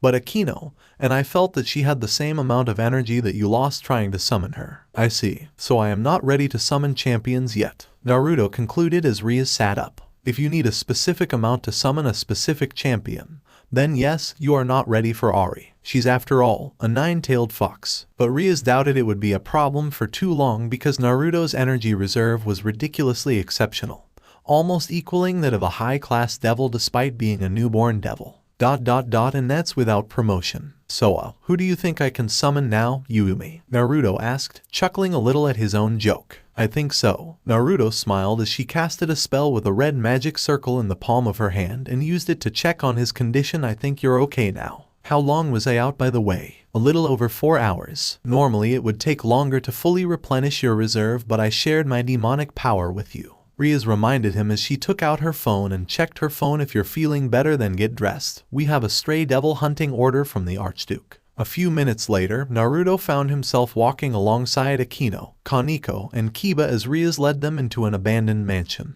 It was here that a stray devil was hiding. The walls were cracked and stained. Moss and vines covered much of the structure. The windows were broken, yet the inside was too dark for even their vision to pick out anything. From his understanding, stray devils were servants of high-class devils much like himself, except they had betrayed their masters and went rogue, similar to stray dogs, and because stray dogs caused major problem, they needed to be put down. When they are found by their master or by some other devil with the order to kill them, they had to be instantly eliminated. This was the law of demons. We've recently received reports that there's a demon who has been attracting humans here to feed on their flesh. Normally, no one would bother with rumors since there are humans that go missing all the time.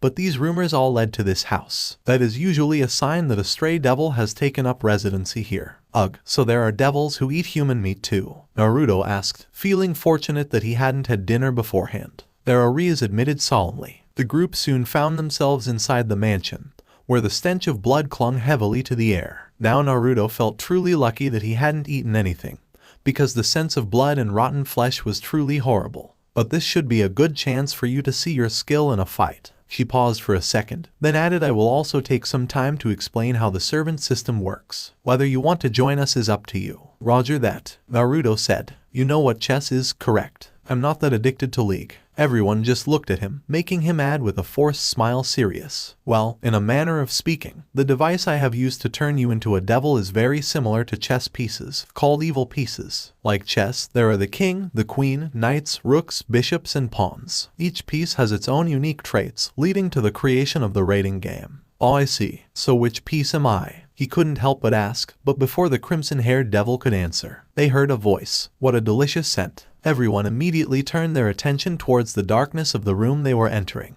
Stray devil visor, we are here to eliminate you, Rias shouted into the darkness beyond. Naruto widened his eyes when his ears picked up a dull thud some feet away. Something was coming towards them. What a nice scent. It smells so delectable that I just want to eat you up. Perhaps when I do, I'll get the chance to see if your blood is as red as your hair. Naruto's eyes widened when he saw who it was, a female with messy hair, red eyes, and no shirt to cover her naked torso. She would have been a moderately attractive woman if it weren't for the fact that her lower half was anything but human, looking like a mix between a lion and some kind of arachnid, with a tail sticking out of her hind quarters that were covered in fur. Wow, you are even uglier than Urgot, Naruto commented in disgust. What an unsightly appearance. Rias crossed her arms under her chest. It suits you well, and you are one pretentious little girl. Visor snarled, and Naruto could see that her human hands were holding onto two bloody javelins. I'm going to enjoy staining your corpse with fresh blood as dark as your crimson hair. HMPH, Rias smirked and took up a gesture of haughty poise. Such delicacy from a small dog. Naruto, see how well you fare against her. Okay. Naruto grabbed Jaehin's gun, attracted the sniper rifle to it and took aim.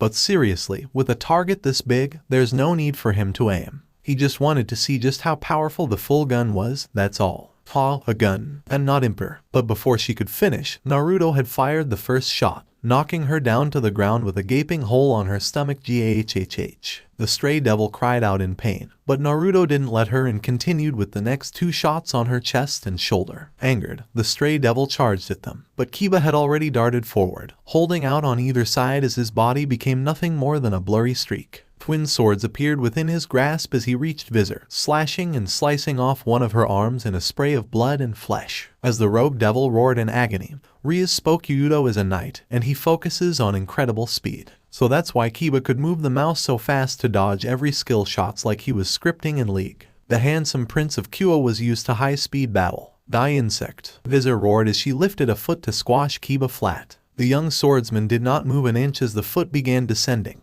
For at that moment, Kaneko jumped in, her hands stretched up and held the woman's gigantic foot above her head without breaking a sweat, much to Naruto's surprise. Kaneko is a rook, Rias explained as the ground beneath Kaneko's feet cracked as she liberally pushed the foot she had been holding above her head off, causing Visor to stumble down several feet away. Her traits are insane strength and defense. Take this, the white-haired girl said nonchalantly, and then, using the incredible strength granted to her as a rook, Kaneko pushed forward and was blasted into the air.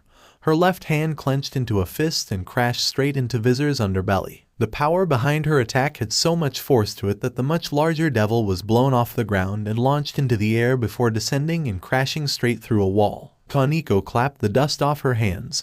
That bored look still on her face. Weak. Wow, you are amazing, Kaneko-chan. Thank you for the compliment, Sato-senpai. Hey, what the hell? Now, leave the game for gaming time, you two. Rias smiled while waving her hand between them. Ugh, Visor moaned in pain as she tried to pick herself up. How can a group so young be so strong? Last but not least, Akino, Rias called, and Akino walked forward with her hands clapping in front of her face. In that instance, Naruto couldn't help but feel that there was something extremely disturbing about the normally gentle and pleasant Nechiko Yamamoto of Kyo. Now listen, Akino is my queen. Why you fucking bitch. Ara, giggling softly into her hand despite the insult, or possibly because of it too. Akino tilted her head back and looked down at the stray devil. What a vulgar mouth, I think you need to be punished. Akino raised her hand and sent sparks of lightning from her fingertips into the air, creating a yellow magic circle with the crest of the Gremory in the center that then sent out a massive lightning bolt upon the hapless Visor. As a queen, Akino has all the traits of all other pieces. As Rias spoke, Akino began zapping lightning at Visor. Her breathing had picked up drastically, despite an attack of that level not being anywhere near enough to tire someone like her out. There was a heavy blush staining her cheeks as well, and she was squeezing her thighs together and shuddering in ecstasy every few seconds. Oh my, Akino licked her lips with a sultry smile as she stared at the horribly charred body of Visor, the small flush on her cheeks increasing to a brighter red. It looks like you can still continue. I wonder how long you can keep this up. Akino mainly excels in magic. Rias said she uses natural elements like lightning, ice and fire, but above all else, she is an ultimate sadist. Ugh, so this woman was basically like Evelyn. So much for the gentle and pleasant Nechiko Yamamoto of Kyo. But it's hot, nonetheless. Akino sighed, her body shuddering with orgasmic bliss as she held a hand to her cheek. It seems that still wasn't enough to kill her. Naruto's sweat dropped as he looked at Visor. If anyone was in a state that Akino had left her, they would certainly wish to die. I suppose I'll let. She then turned around and walked back to the group, just as Visor used her last remaining strength to attack the sadistic queen from behind with the arm holding the javelin. Kiba rushed forward, but he wasn't as fast as the speed of Naruto's fourth shot, as it grazed Akino's hair lightly and hit Visor's elbow, severing everything below it and making the devil roar in pain. Aura, Akino gasped playfully into her hand as she approached him. That was close, Naruto-kun. You could have shot me. Naruto shook his head as he took the gun back and removed the rifle barrel from the pistol part. Don't worry, Akino-san. I went to a summer camp when I came from that, you know. What? Thank you. The black-haired woman winked flirtatiously, making the blonde shudder. Deciding to ignore the interesting interaction between her new servant and best friend, Rias walked up to the thoroughly defeated Visor, stopping just a few feet away. Her face was face blank, a perfectly composed mask befitting a devil of her high standing. Do you have any last words? Kill me. Very well then. Rias smiled, held up her hand, as a dark crimson aura appeared around her body. What looked like a ball of black energy erupted above her palm, and she then let it loose at Visor. The effect was instantaneous, as the orb of black and crimson energy slammed into Visor, swallowing the stray devil whole in an inferno of dark wave-like flame. Once the power had disappeared, Visor was no more, and there was nothing left. Not even drop of blood to stain the floor with. It's over, everyone. Rias smiled as she turned back to her peerage. Anyone up for some league? And no one was more excited than Naruto. However, as the group began to leave, excuse me, Bachu, quickly catching up to the beautiful president of the Occult Research Club, Naruto called. Rias turned to smile at him. What is it? I was just wondering. The blonde began. You never explained what my role was. Your pawn. Naruto almost tripped over and slammed his face on the ground. So much for expecting himself to be a cool piece like rook or bishop or even knight like Kiba. But still, if the evil pieces worked just like chess pieces, then did that mean he could promote himself to become other pieces too? In all honesty, Naruto couldn't help but think that it fit him the most with his arsenal. Aura, don't be so down, Naruto. You are my only pawn, after all. What do you mean? The blonde couldn't help but ask, sounding surprised. Usually, it only needs one evil piece to reincarnate someone into a devil. Those who are exceptionally strong will need more than that. Rias explained with a smile, but when I reincarnated you, it had to use all 8 pawn pieces to bring you back. It is unheard of even among the matured high-class devils. That means you are very special, Naruto Uzumaki. Chapter 4. True to Ria's words, it was much easier for him if he looked at his devil jobs as a normal part-time job. So for the first time in his life, Naruto had something to do in his free time other than playing League. Still, even with his new strength as a devil's, Naruto sometimes felt fatigue after long hours of work. However, not that his jobs were difficult to do, and Naruto was glad that the people who made contracts with him would only ask him to do normal household chores, go shopping with them, or be their gaming partner, something that he enjoyed doing even though none of his human clients played League. Naruto had also started his training with Rias, Akino and Kiba. The one thing that he focused the most on doing at the moment was increasing his demonic energy reserve. The two great ones Sama of Kyo had shown him the in and out of magical power training, something that both of them excelled at. In less than a week, Naruto had gained full control over his magical power, knowing just the amount to use to perform tasks and a couple of magic. It had been difficult for him during the first few days, because the amount of raw power that he had soon exceeded even that of Rias, a high-class devil herself, which had come as a shock to her and also Akino. But anything was possible through hard work and tons of grinding. Except for the silver division, of course. Nonetheless, the day that he had enough power to summon Ari was near. He had always liked her, not just because she was one of the hottest female champions of the game. He did not know why, but he had always felt a connection to the nine-tailed Gumiho. Nowadays he rarely played her because she was no longer a meta pick, but Ari had always been one of his most favorites. "What kind of summer camp did you even go to, Naruto-kun?" Kiba asked, feeling impressed as he jumped to the side to avoid a slash from the other blonde's steel katana, before raising his own weapon to block the dark red Azakana blade, making sparks fly between them. One that didn't have internet or Wi-Fi. In a flash, both swords disappeared as Naruto jumped back on one knee with Ezreal's Gauntlet of Nezak, a golden metallic glove with a bright crystalline matrix at its center, manifested on his left arm and poured his demonic power into it to generate a bow of pure energy from the gem. Pulling back the string, Naruto then released it and fired a mystic shot at Kiba with great accuracy, aiming for his chest. The knight instantly created another demonic sword in his other hands and slashed both swords down to deflect the shot, before rushing forward to slash Naruto, only for him to block with Samira's sword, Vanquish. "I guess this is my loss," the Knight of Ria's Gremory said with a satisfied smile and looked down to see beneath the blade Naruto was using to hold off both of his demonic swords was a gun that was pointing at his stomach. It was Blaze, another weapon of the Desert Rose, who used a set of 2 pistols and 1 sword in combat.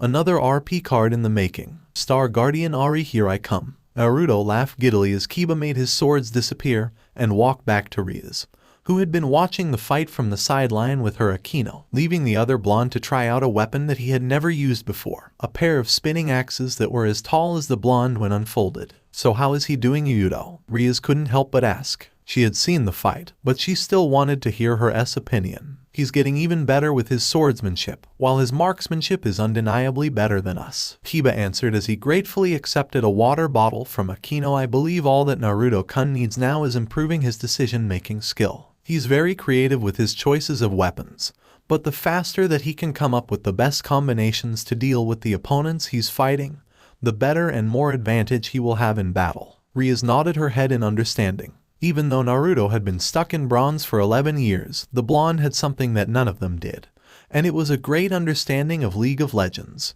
from its lore to its mechanics, something that even Kaneko had admitted to be better than hers, even though she had proven time and time again that, rather mercilessly, his mechanical skills were just slightly above average. It could be said that Naruto was more fitted to be a coach than a player, because he seemed to know the in and out of the game.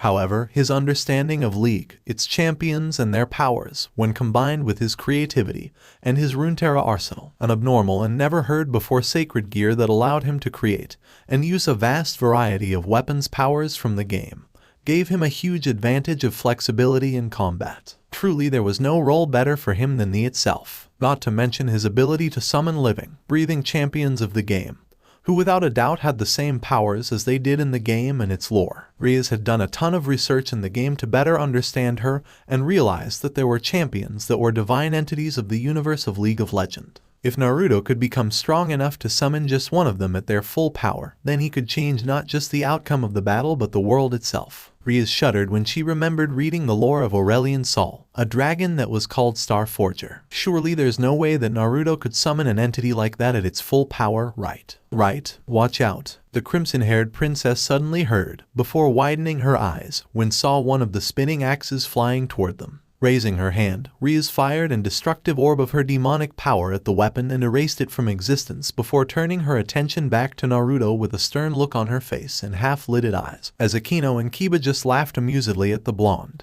Sorry Butchu, my hand slipped. So, I will still have that RP card you promised for beating Kiba, right? Break. You know, this is actually my first time seeing you eating lunch at school, Naruto-kun." Naruto looked up from his bento box and saw Momo Hanakai of the student council standing in front of him, arms crossing under her ample breasts, as she looked at him with an approving smile. "Ah, Momo-chan, what a pleasant surprise." "But no," Naruto replied, making the white-haired beauty pout before asking, "What are you doing in my class?" Around them, some of his classmates who were eating their lunches in class were whispering to each other. There had always been rumors of him and Momo being an item because she could always be seen either hanging or chasing around him since his first moment at Kyo, despite the two of them going to different classes. "What else? You're my responsibility," Momo answered with a shrug. "Sona Kaichu wants me to make sure that you aren't gonna sneak out of school during lunch today, so I have to come and check on you. How you are keeping a good grade even though you don't attend most of your classes is beyond me. This one here is smarter than he looks," Naruto said as Momo turned around to grab a table and pull it toward him. "What are you doing?" "What else? I need to eat too, you know," Momo answered matter-of-factly as she connected the two tables together to make a larger one. "But don't get the wrong idea. I just don't want to see you sneak out of school after lunch or anything like that," she told him with a very straight face, giving Naruto an impression that she had practiced the speech before telling it to him there. Still, he decided to not think too much about it, since this was Momo Hanakai he was talking about, the girl who took her duties as a member of the student council way too seriously for his taste. "Help yourself then," the blonde asked as Momo took out a carefully wrapped bento box from behind her and put it on the table. The contents inside was amazing, but not as amazing as the one his mother Kushina had made for him, obviously. "So Naruto-kun, I heard you became a devil with Ria's Gremory-senpai being your master," Momo said in a lower tone than before, to make sure that those who were listening to their conversation couldn't hear him. "And you're Sona Citri-senpai's devil servant, aren't you?" the blonde asked with a nod, deciding to use Sona's real last name instead of her fake one to let Momo know that he was well informed. "Yes, I am one of her," Momo answered with a nod. Naruto didn't know that well about the other members of the student council, but he could take a wild guess that the vice president, Tsubaki Shinra, was Sona's. "So you must be crazy strong with demonic power and magical abilities, huh?" Naruto asked. He had asked Rias about the bishop roles after finding out that he was her only and learnt of its traits and specialties. "I think you can put it that way." Momo nodded her head with a smile. "You are a bishop too, right?" No, I am a." The blonde shook her head and answered, making Momo widen her eyes in surprise. "Really? But your demonic power is too much for a pawn." "Try 8 pawns." Momo parted her lips in shock. "But don't ask me if it is the real reason. I am new to these stuffs, you know." Rias, "But you told me I was the first newborn devil she had met to have a larger reserve than even that of a high-class devil." "I see. For a game addict you are quite amazing, Naruto-kun." Momo nodded her head with a small smile, making a tick mark appear on his forehead. He really hated it when they called him that. True, he played League a lot, but it was because he loved that game for its gameplay, competitive tournaments, and the storylines that came with it. Not just because it was a game, and not to mention that it had become so much more than a game to him with his Runeterra arsenal.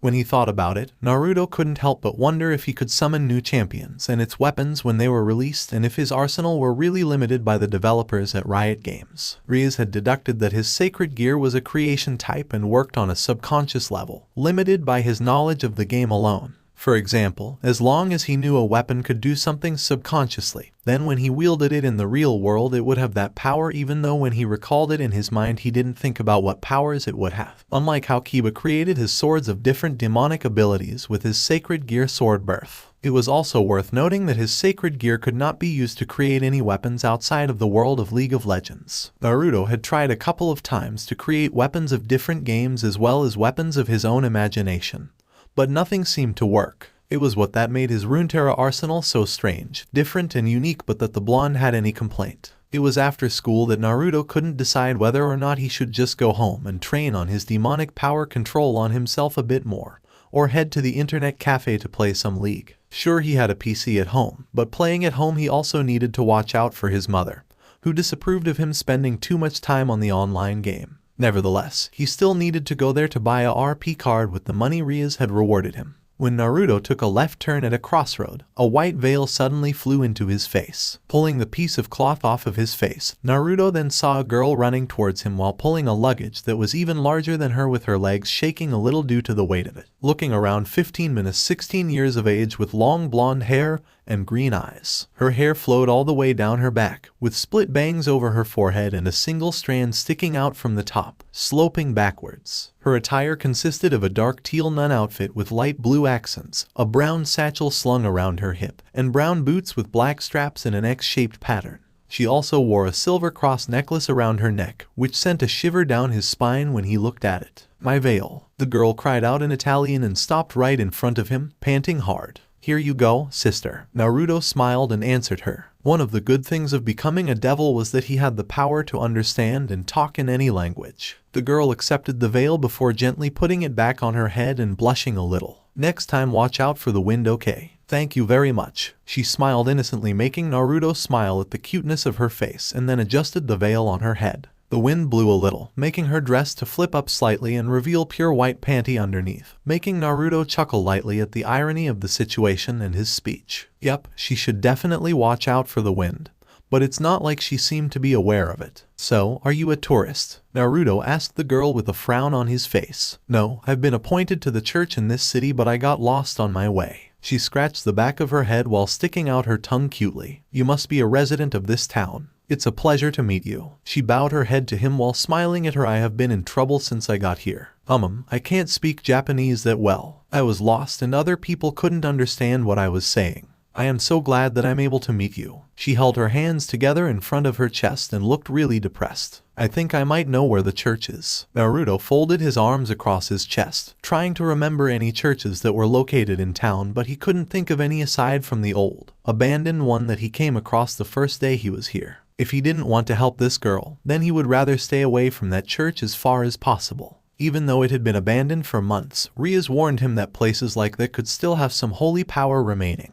It could affect him negatively if he wasn't careful. "Why you do? Thank you. This is all thanks to God." She smiled at Naruto with her hands clapping in front of her. She was really cute. But then both blondes turned their head to the park next to them when she heard a whimper and frowned slightly when they saw a boy sitting on the ground, crying, while holding his bleeding knee. "Hey!" Almost with no hesitation, the nun ran over to his side and kneeled down beside him, making Naruto's eyes follow her small figure with curiosity. "Are you okay? Boys shouldn't cry with a minor injury like this." She patted the boy's head gently. It was obvious that the small boy couldn't understand what she was saying, but she had such a kind expression on her face that he stopped crying and looked at her. The sister then put her hand where the boy was injured, and then Naruto froze in surprise when he saw a green orb of light forming in the nun's hands before she placed it on the boy's injured knee. In a blink of an eye, the injury slowly closed and healed up, leaving no scar or any trace indicating that it was ever there. So she was a sacred gear owner like him, Naruto thought in astonishment as she looked at the girl. At the same time, the boy's mother was in shock, and Naruto really couldn't blame her at all. Anyone who saw unimaginable things like that would have a similar reaction. "Here, your wounds are all healed. The pain should be gone now." The sister patted the boy's head and looked at Naruto with the same innocent smile. "I'm sorry, but I had to." She laughed while sticking her tongue out. The boy's mother, who was shocked before, shook her head and then grabbed the boy's hand so they could leave quickly. "Thank you, One-chan." The boy smiled widely and waved happily to her even though he was being dragged away by his mother, leaving the blonde-haired nun to stand in confusion, but nonetheless she waved back at him. He said, "Thank you, big sister." She smiled happily as Naruto translated the boy's words to her. "Anyway, that light just now. Yes, it's the power to heal that God had given to me." However, as she said that, the girl looked down and looked a bit sad, even though she was still smiling.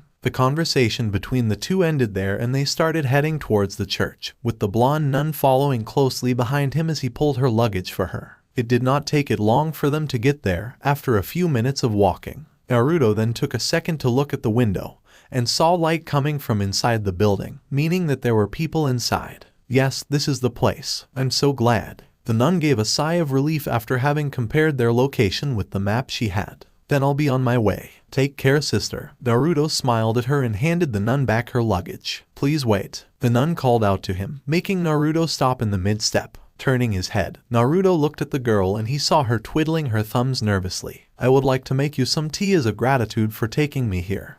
No, don't worry about it. I'm glad that I could help you. There's no need for that," Naruto said to her before she could finish her sentence. "But that's..." She seemed a bit troubled. "At least allow me to make some tea to thank you for your kindness. My name is Naruto Uzumaki. What's your name?" he asked kindly to her, as much as he wanted to drink the tea made by a beautiful blonde foreigner like her. Doing it in a church could be extremely dangerous for him. My name is Asia Argento. Please call me Asia. She looked up and smiled brightly. Then, Sister Asia, let's meet again. Yes, Naruto, I will definitely come and see you. Asia bowed her head down to him at that. Naruto then left the place after waving his hand at her. He could tell that she had stood there and watched him until he was out of her sight. That night, Naruto sat in his room with his arms crossed on his chest and his notebook on the floor before him. After dinner, his parents had left to visit a relative in a different town, leaving Naruto all alone at home after he had told them that he needed to study for an upcoming exam, while in truth he wanted to stay at home so that he could try out his champion summoning ability of his sacred gear. It could be dangerous doing it unsupervised by either Rias or Akino, but he had made a list of champions that he could summon at the moment without passing out after carefully judging the amount of powers that they possessed in the lore. The first and most viable option was Yuyumi, the magical cat. In the lore, Yuyumi was a cat who traveled the world of Runeterra and spirit realms looking for her Yordle master Nora with her Book of Thresholds, which he had summoned once before. Yuyumi's strength and power lies mostly in her book, but she wasn't called the magical cat for nothing, being one of the strongest supports and healers in the game. The second option was human champions who did not pose magical abilities, those who realized solely on their technical skills like Katarina, Akali, Draven, Jace or Misfortune. Naruto would love to see great personalities like Heimerdinger or Tristana too, but he would rather not summon the more mentally unstable Yordle like Rumble or Ziggs. The last but not least, Teemo, the nightmarish rat that had terrorized the rift with its obnoxious invisible poison mushrooms since the earliest days. But of course, Naruto decided to take the safest route and summoned Yuyumi. Putting his hand on the floor, Naruto then channeled energy into his palm, generating a summoning magic circle on the floor with him at its center. He then closed his eyes and concentrated, paying special attention to the amount of demonic power he was using to summon the magical cat, since he wanted to see if he could do more than one summon in the future. Meow. Naruto felt excitement swelling up in his head when he heard that soft meow, and opened his eye to see a light purple cat, golden eyebrows and whiskers, and a tuft of hair styled like a crown on the top of her head, sitting on the ground looking at him with an expression akin to a smile on her face while waving her tail behind him. At the same time, the Book of Threshold floated behind her, giving him a feeling that it was also looking at him. Hi. Naruto raised a hand and greeted the two, unsure of how to converse with Yuyumi and her book. So you are our summoner? The magical cat then asked, and the book did something like nodding to agree with its friend. I suppose I am. The man is Naruto Uzumaki. Naruto nodded his head. Should he explain to the two that they were no in the game?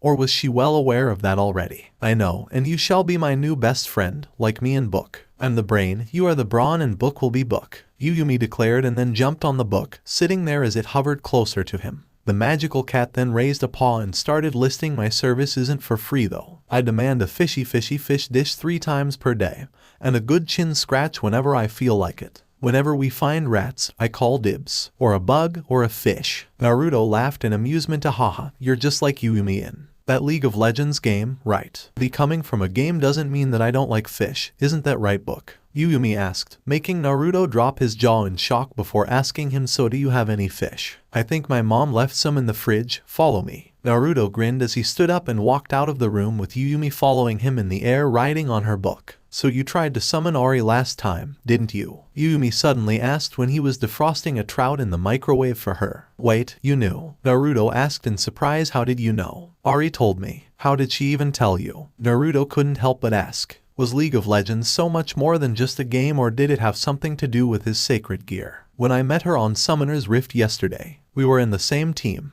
Yuyumi explained, and then growled in annoyance. She told me you might try to summon me next because outside of the fields of justice I don't have as much magical power as she does. That prideful fox. She completely ignored Book. I see. So there's a world of Runeterra out there. No, not out there. Yuyumi floated closer to him and pointed her paw at his chest. In here. The blonde widened his eyes in shock at that. So his earlier prediction was wrong. We all live in a dimension that is created by your Runeterra arsenal when you awaken it. When you summoned Ari, we all started to become aware of you. To us, you are no different than the ones at the Institute of War, but try not to summon the baddies while you are at it. They want out. Naruto paled significantly at that, so he made a good choice picking Yuyumi. Here your fish. Naruto smiled as he took the fish out of the microwave and put it on the dining table for Yuyumi, who immediately jumped off Book and dug in, eating the fish happily. Naruto took the seat next to her and reached out with one hand to scratch her back as Book watched her eat with him, making her purr softly. It did not take it long for her to finish the whole thing though. So what next? Yumi asked as she jumped back onto Book. I have a contract to do tonight. You can tag along if you want. My client will love to see you. The blonde grinned as he headed back to his room to use the magic circle Akino had set up there for him to travel. Since Yumi could anchor herself to him magically, she could go anywhere he went even if the magic circle could only be used by devils. In a flash, the three of them arrived at the front door of an apartment, where he then raised his hands and knocked a couple of times. Is there anyone home? Called out Naruto loudly to ensure that someone who could hear him, since this was his first time meeting this client. Baby cats got their tongue. You know that is not how you use that phase, right? Naruto asked in amusement as he turned to the light purple cat,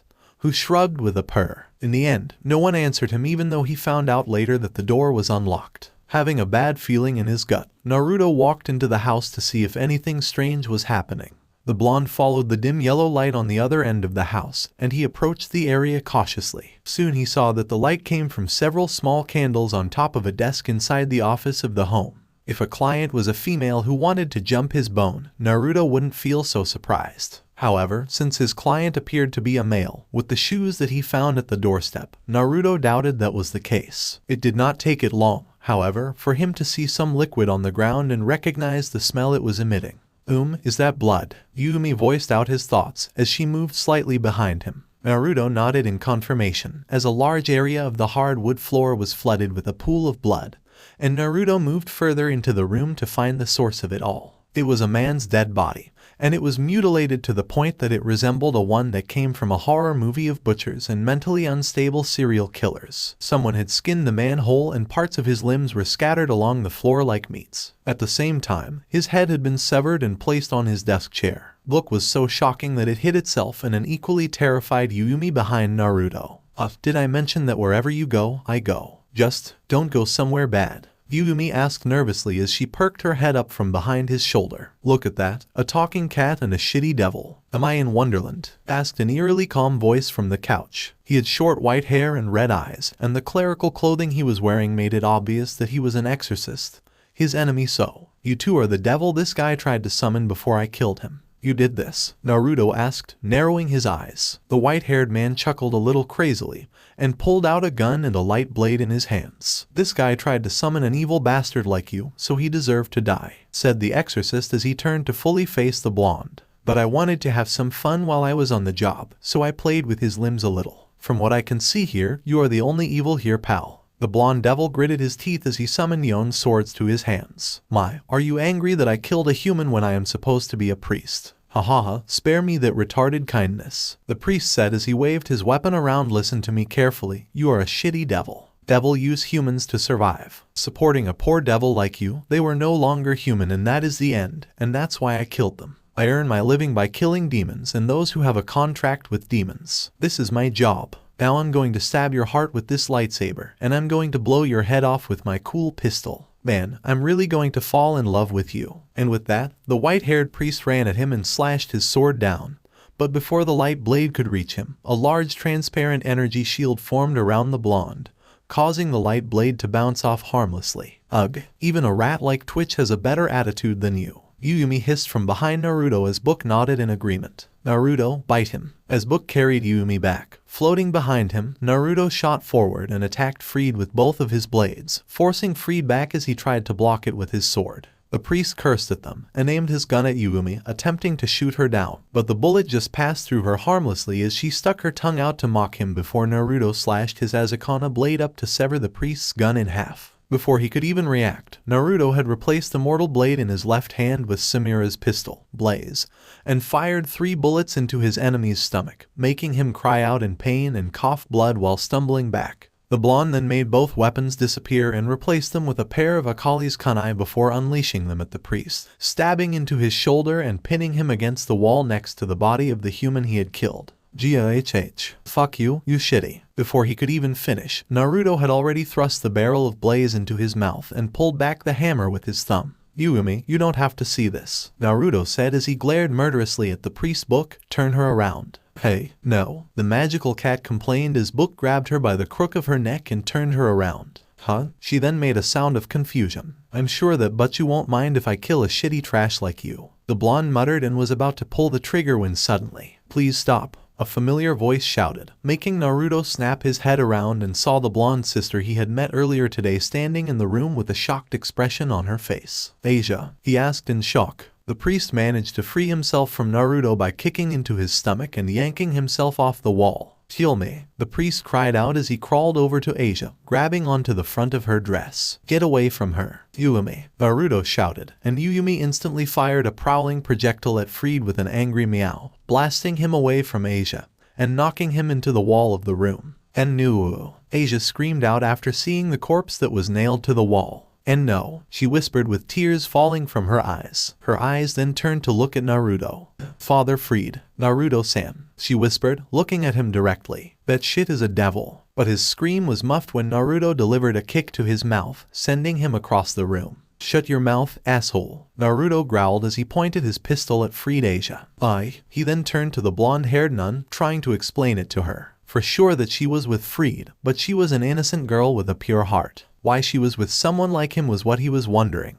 Naruto-san is a devil. She seemed to be shocked to find out the truth. Yes, I'm a devil, but I didn't do this, he admitted without hesitation. He did. Ahaha. For real, are you really trying to explain it to her? Freed laughed maniacally and got to his knees with one hand pulling the kunai out of his shoulders. What is this? Do you two know each other? Is he your friend Asia? Do you even know that devils and humans can never coexist? You're his enemy. And with that, Freed pulled out another gun and tried to shoot Naruto with it. But Yumi's shield proved to be tougher than the fired holy bullet, protecting Naruto and also herself. Don't even think about it. The magical cat meowed loudly and flew in front of Naruto while holding onto book's front cover as it faced Freed with glowing pages, which then launched a wave of magic power at him, knocking the wall behind him down and blasting him out on the street squashed like a bug. Yumi finished as she floated back behind Naruto. Wow, remind me to never piss you two off, Naruto said to Yumi and Book, making them smile at him before turning his attention back to Asia,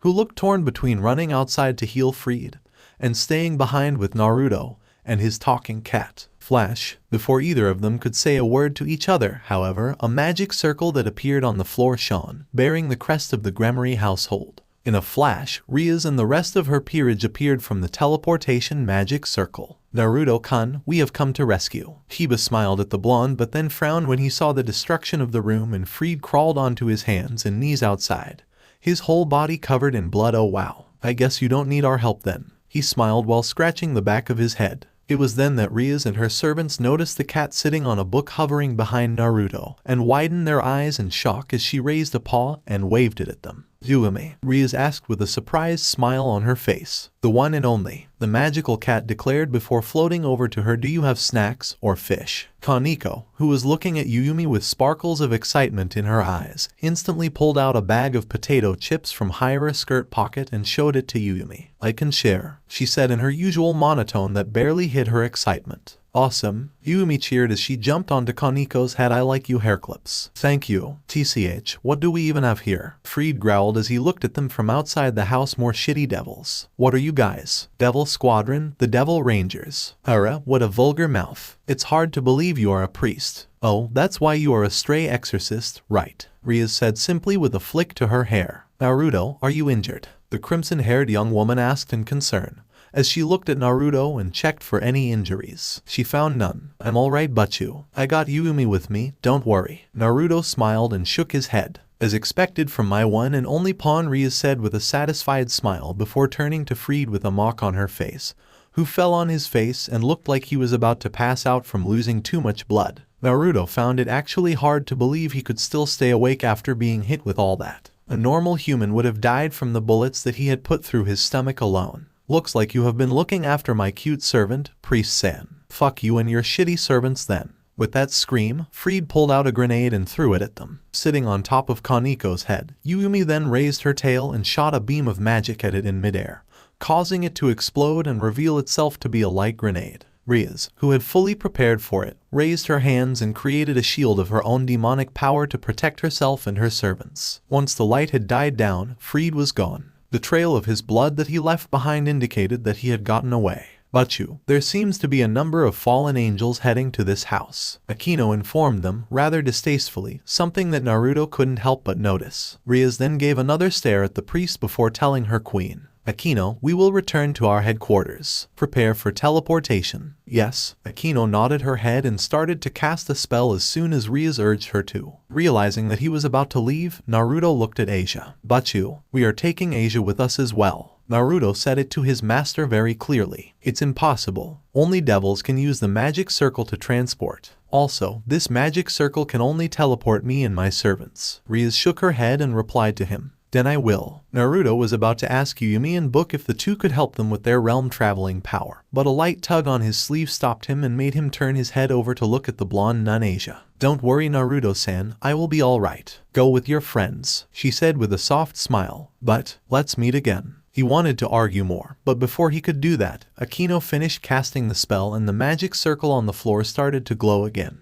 Like hell we are going to let you escape. A group of priests, wearing the same outfit as Freed, then came running at them with their guns, which they used to fire at the group of devils. Before either Naruto or Kiba could rush forward to protect the others, Yumi, who had a mouthful of chips, flew around them with Book and created a large shield that protected her summoner and his friends until they were all teleported away. Chapter 5. For the first time in 3 weeks, Naruto skipped school. He knew that Momo would have his head tomorrow, but frankly the blonde didn't care. No, he's not at his usual internet cafe. Naruto was in no mood for gaming or even LP grinding. He just couldn't sit tight in his classroom after he had found out that there was a group of psycho stray exorcists out there killing innocent people just because they made a contract with devils to help them with their daily life. Rias said even if they were stray exorcists, there weren't many of them that were as crazy as Freed, so he didn't need to worry about it too much. However, with someone like Asia with them, there were no doubt that Freed had gotten back on his feet. So even though Rias and Akino had sent out their familiars, Naruto still decided to skip school to go to a number of his clients' house and make sure that they were alright. Naruto was about to go to the next house when suddenly he saw a very familiar figure approaching a local restaurant near the rooftop he was standing on.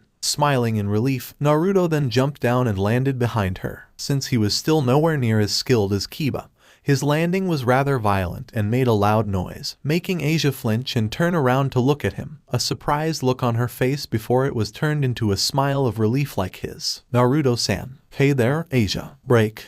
Oh. Asia looked at the menu in her hand in confusion as she didn't know what to order. The blonde had never seen or heard about such foods like those before in her life. Naruto was sitting across from her with a smile on his face, patiently waiting for the nun to make the choice. What would you like to order? The employee asked nervously. It was quite clear that she was new and didn't quite know how to handle the current situation. Naruto could only smile at her while making a gesture for her to wait. He quite couldn't believe that Asia had never come to a restaurant like this before, and because of it she was having a hard time. Even a normal person should know how to order a meal. Naruto had offered his help, but she only replied proudly, "It's fine, I will manage it somehow." And so, she kept wondering what to choose, and the fact that she didn't know how to speak Japanese seemed to make things even more difficult for her. She will have the same order as me. Finally, the blonde had had enough and decided to order the same meal for Asia. It's too bad that the restaurant they were in didn't serve ramen, or else he would have gotten the chance to introduce the food to her. Okay. The employee smiled and wrote down his order before she walked away. Oh, I'm ashamed. I can't even buy a single hamburger by myself, Asia muttered with a down expression. Don't worry, Asia. Naruto grinned, making Asia look at him in confusion. All you need to do is improve your Japanese and then you can order whatever you want. Right? Asia nodded her head rapidly at that. After that, it didn't take it long for their orders to arrive, and Naruto wasted no time to dig in, as he had not eaten anything but a slice of bread since morning.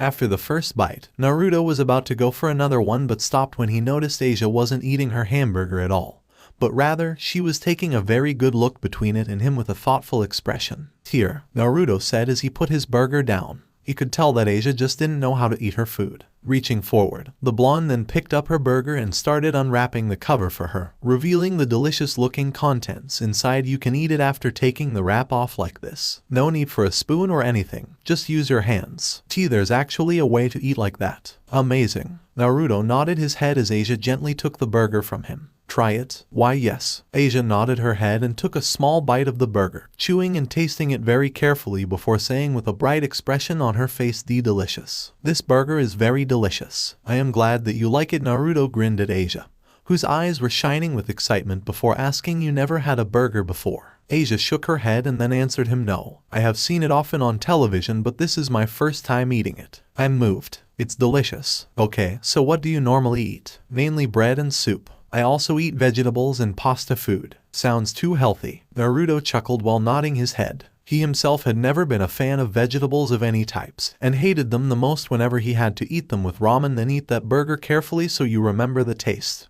"Okay. Yes, I will eat it with joy." And with that, Asia started eating it with a delight expression on her face. The two then began to talk a little, with Naruto being the one who asked the questions and Asia answering them truthfully.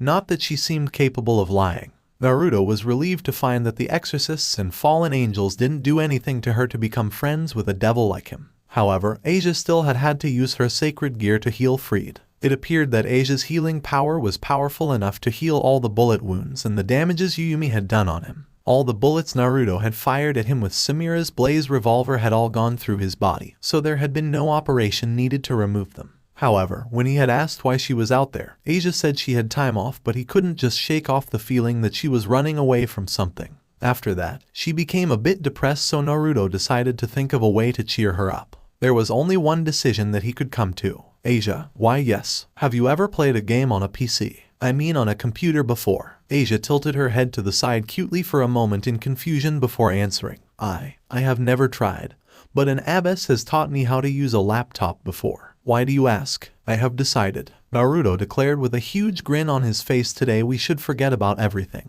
Let's go out and have fun." "Hey?" The nun looked surprised. "Let's go to my favorite internet cafe." "Break? Why? Everything looks so amazing here," Asia said in amazement as he walked into the internet cafe with Naruto, who then headed over to the host table to create a user account for her. "There are so many computers here. Best internet cafe in town. You won't find any place better," Naruto said as he walked back to Asia and smiled at her before making a gesture with his head. "Come on. Let's find two PCs next to each other." With that, Naruto led the blonde nun further into the cafe. Since it was still school time and everyone but Naruto was still at school, there weren't too many customers, so his usual seats were still available. "Sit here, Asia." Naruto grinned as he pulled the chair back for Asia like a gentleman, before leaning forward to type the user account to unlock the PC for her. In quick succession, he turned on the League's client and used an old account of his for her to play before using the next few minutes to explain to her how the game worked. The blonde looked confused for the majority of his explanation, but she listened very closely with a very serious expression on her face. I think I get it," Asia said finally with her head tilting to the side. "Let's do it then. Do you want to try playing Yuyumi?" Naruto asked and opened the shop to show her the magical cat. "Why, it really is her. She's so cute." Asia cooed at the splash art of Yuyumi in her book. "Your power is so amazing, Naruto-san. To be able to bring her to this world. It's as if you have the power of God himself." "Oh well, I don't think I can do the same thing as the Almighty, but..." Naruto blushed at that and purchased Yuyumi for Asia before heading into a custom versus bots game to show Asia how to play her. Yuyumi had one of the easiest and most simple gameplay of the game, so she shouldn't be too much of a problem for a beginner like Asia. I see. Asia nodded her head as she clicked her mouth around and guided Yuyumi's prowling projectile. "You gotta remember that you can only guide it like a homing missile when you attach her to an ally. The arrow will fly in a straight line if you are outside," Naruto explained, "and Yuyumi won't be able to attach to an ally if she gets hit by crowd control effects, negative statuses like stun or knock airborne." "I think I get it, Naruto-san." The girl nodded her head. "Just follow my instruction in the game and we will be good." The blonde grinned as he created a duo queue rank lobby with Asia. "Let's go." He cheered. This had to be his first time duo queuing up with anyone, let alone a cute girl like Asia. Sure, she would have problem playing and he might lose a ton of LP, but he knew it would be worth it. "Click accept." He then started instructing. "Okay, so you are first pick. Great. Let's ban Thresh and Leona, those two Yuyumi hates the most." And with that, the two went on into their first game together, with Asia playing Yuyumi and him playing Lucian against the enemy bot laners, Lux and Ezreal. Heal. Asia, press E. Activate her R and we win this. So I detach and hit the enemy champion to gain a shield. "That's right, but you gotta be careful not to get hit by them." Naruto nodded and trailed behind Asia so that he could assist her if she got hit by Lux's light binding, but in the end she didn't, and as soon as she had gotten the shield, she used W. "You and me to fly back to Naruto. Damn. You are a natural, Asia." He grinned, giving her a thumb up. "Thank you, Naruto-san." Asia smiled radiantly at him, and before long, the two began to draw the attention of every customer in the cafe as a sign of two foreigners. One of them was a cute girl no less. Playing League was a very rare sight. Even the owner himself went over to watch their games, cheering for him whenever he got a kill and giving Asia tips to properly support a hard-stuck bronzy like Naruto with Yumi and build her champion whenever she recalled and went back to base to regen and buy new items. Before everyone knew it, Naruto and Asia were in the 5th and final game of his silver promote. Okay, calm the fuck down, Uzumaki, a second-year male from a local school said as he hit the blonde squarely on the back of his head.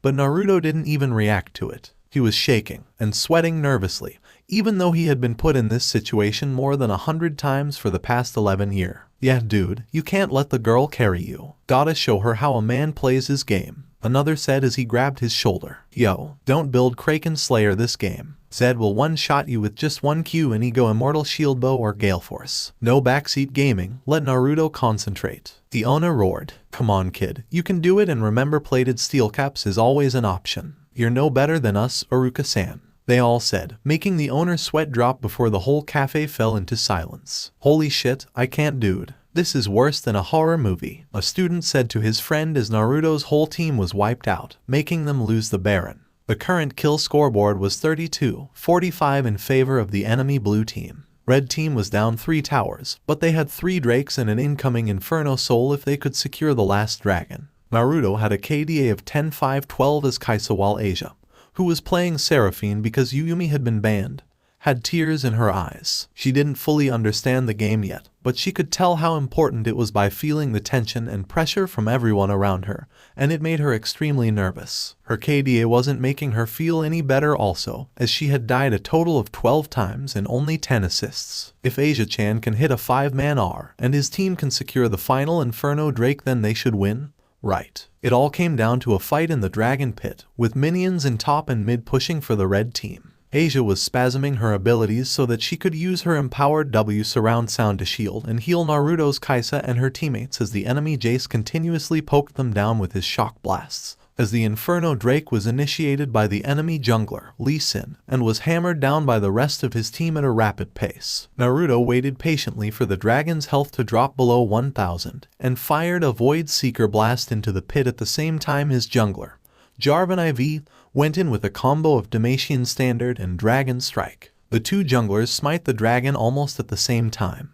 But it was Naruto's ability that secured the dragon, causing the whole internet cafe to explode into cheers and roars of excitement. Asia, seeing her chance, launched Seraphine's ultimate ability at the enemy team, Encore, which then traveled through all 5 of them and dealt massive damage with the Inferno Soul explosion. However, it was the charm status that came with it that allowed Jarvan IV to dunk on all 5 of them with his R, Cataclysm, locking them all in a circle of impassable terrain, allowing Naruto, with his Kaisa R killer instinct, to dash to the side and rained auto attacks down the enemy team, hitting multiple targets at the same time with Run-On's Hurricane and Kaisa's Icathian Rain. One after another, the enemy team fell with Zed managing to get away, but Naruto sniped him down with a max-range Void Seeker blast, acing the red team. YagamiNguyen. The whole cafe roared in excitement. And the game. And the game. And the game. They chanted as the blue team charged into the red team's base and destroyed one turret after the other before going for the Nexus. Once it had exploded and the victory sign had been shown on Naruto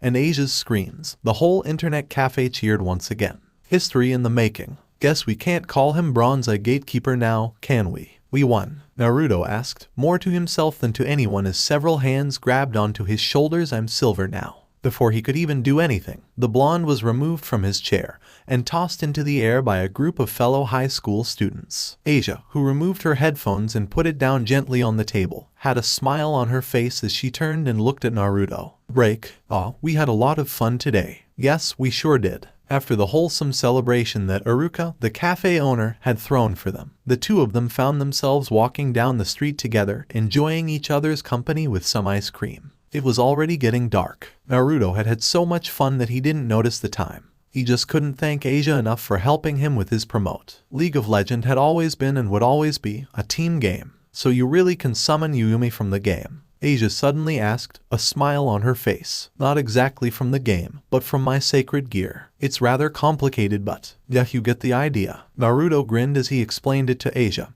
who gasped lightly in surprise. Even he still didn't quite understand his sacred gear. That's all he could tell Asia. You have a sacred too, aren't you, Asia? He couldn't help but ask. Yes, Naruto-san. My sacred gear's name is Twilight Healing. She looked down at her hand. It had the power to heal the wound of every living being. Asia muttered the last part quietly, but the blonde could still hear her very clearly. That's quite amazing, Asia, Naruto said, before he noticed the sad look on Asia's face, and decided to ask her before he could stop himself. But why do you look so sad, Asia? You have an awesome power to heal everyone. You should be happy, he told her, but Asia put on a complicated expression. Soon after, a single drop of tear fell from her eyes as she looked at the ice cream in her hand, and soon more tears started flowing down her cheeks. Hey Asia, it's all right, Naruto said quickly, feeling like an asshole for making Asia cry. I'm so sorry for asking question like that. And no, it's alright, Naruto-san. Asia shook her head as she raised a hand to wipe the tears at the corner of her eyes and then looked up at him with a soft smile, feeling that she might have a story to tell him so she could pour her sadness out. Naruto took Asia to a local park and found a bench to sit down her, where she began to tell Naruto about a story about the girl who was once called the Holy Maiden.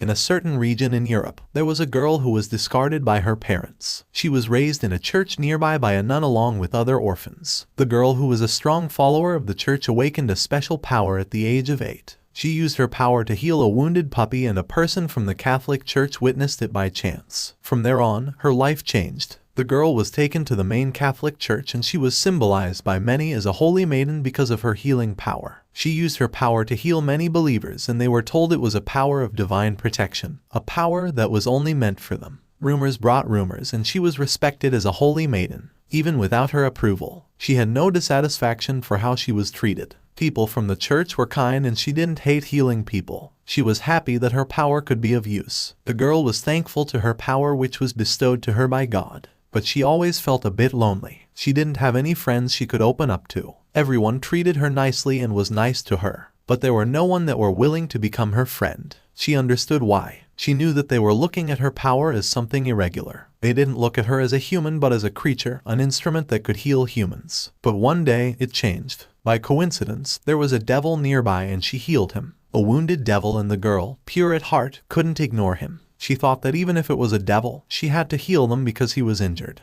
It was her kindness that made her take such an action. But that one decision changed her life forever. One of the people from the church saw that incident and notified others. The leaders of the church were shocked about it. A power that can heal devils. Something absurd like that cannot happen. The power of healing can only heal the followers of God. Yes, there were several people who had the power to heal, but the power to heal even devils was out of the question. The people of the church thought it was common sense that the power of healing doesn't work on fallen angels and devils. Apparently, a similar incident had happened in the past. The power to heal fallen angels and devils that were not protected by God. But that was feared as the power of a witch. So the people saw her as a heretic. Damn witch that heals devils. The girl who was respected as a holy maiden was then feared as a witch, and the Catholic Church turned their back on her. She didn't have anywhere to go until an organization of stray exorcists picked her up. In other words, she had to get protection from the fallen angels. But the girl never forgot to pray to God. She also never forgot to thank God.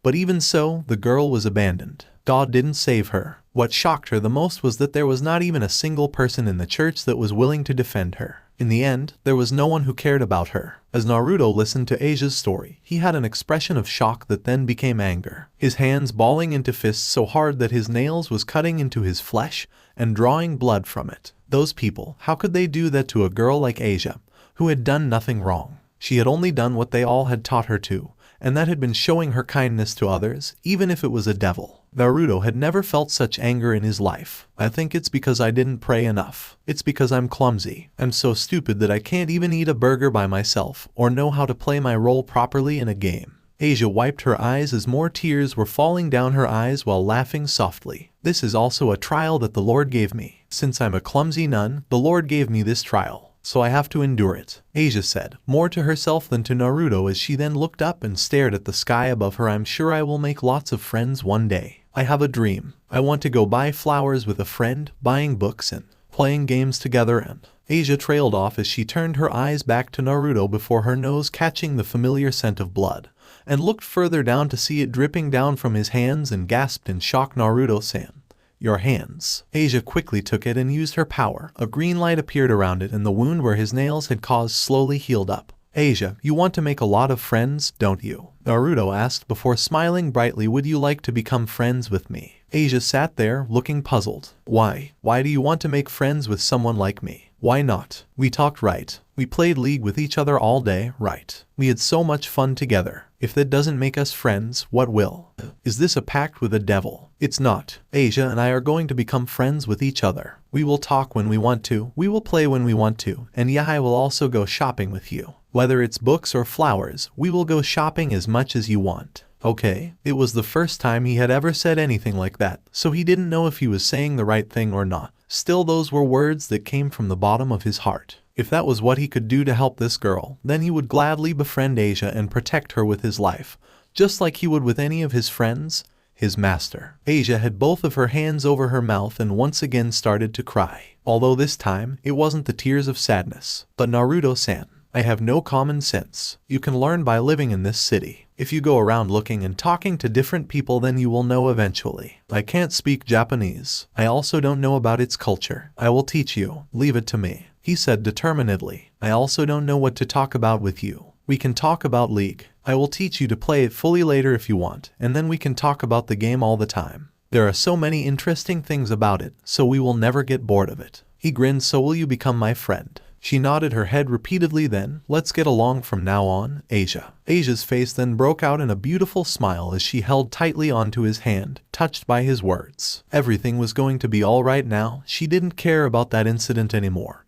and she wouldn't care about how painful that past was. All that she cared about was staying at Naruto's side, learning to and playing League with him. Forever. I know someone who can cheer you up. Naruto grinned and held out his hand, with Asia's on top of his. He then channeled his power and in a flash, Yumi the magical cat and her companion Book of Thresholds appeared on their hands. Meow. Wah, Asia said in amazement as she stared at the cute little cat with sparkling eyes, who looked up at her with a smile on her face while waving her tail around. Yumi then jumped onto her shoulder and rubbed her gently against the crook of her neck as Book flew up and hovered behind them. She's so cute. The former nun cooed, raising her hands up to stroke at the soft fur on Yumi's little body. Yumi will be your friend too, won't you? Yes, we are going to be best friends forever. Yumi nodded her head and said proudly before looking at her companion. Book will also be your friend too, Asia. Nothing's gonna separate us. The Book nodded repeatedly at that, making Asia's eyes tear up. You see, Asia. Naruto smiled as he put a hand on the girl's head, rubbing her hair softly. You have 3 friends now. Making friends isn't as difficult as you think it is. The girl couldn't take it anymore and threw herself at him, wrapping her arms tightly around his neck as she leaned her head on his shoulder. Thank you, Naruto-san. Yumi. Look,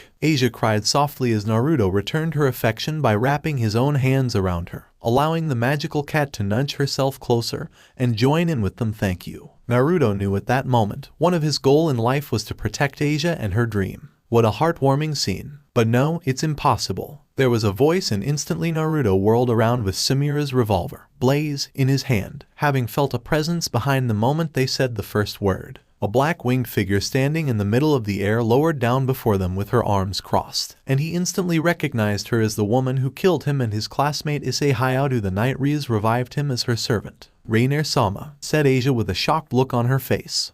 We meet once again, Naruto-kun, started the fallen angel with a smirk on her face. I thought the devil would have just left you there to die that night, but it seems that she has quite the courteous heart, choosing to save you instead. It's too bad that you are a devil now. Rainer sighed as she shook her head at the blonde man. Naruto narrowed his eyes at the woman and stood in front of Asia.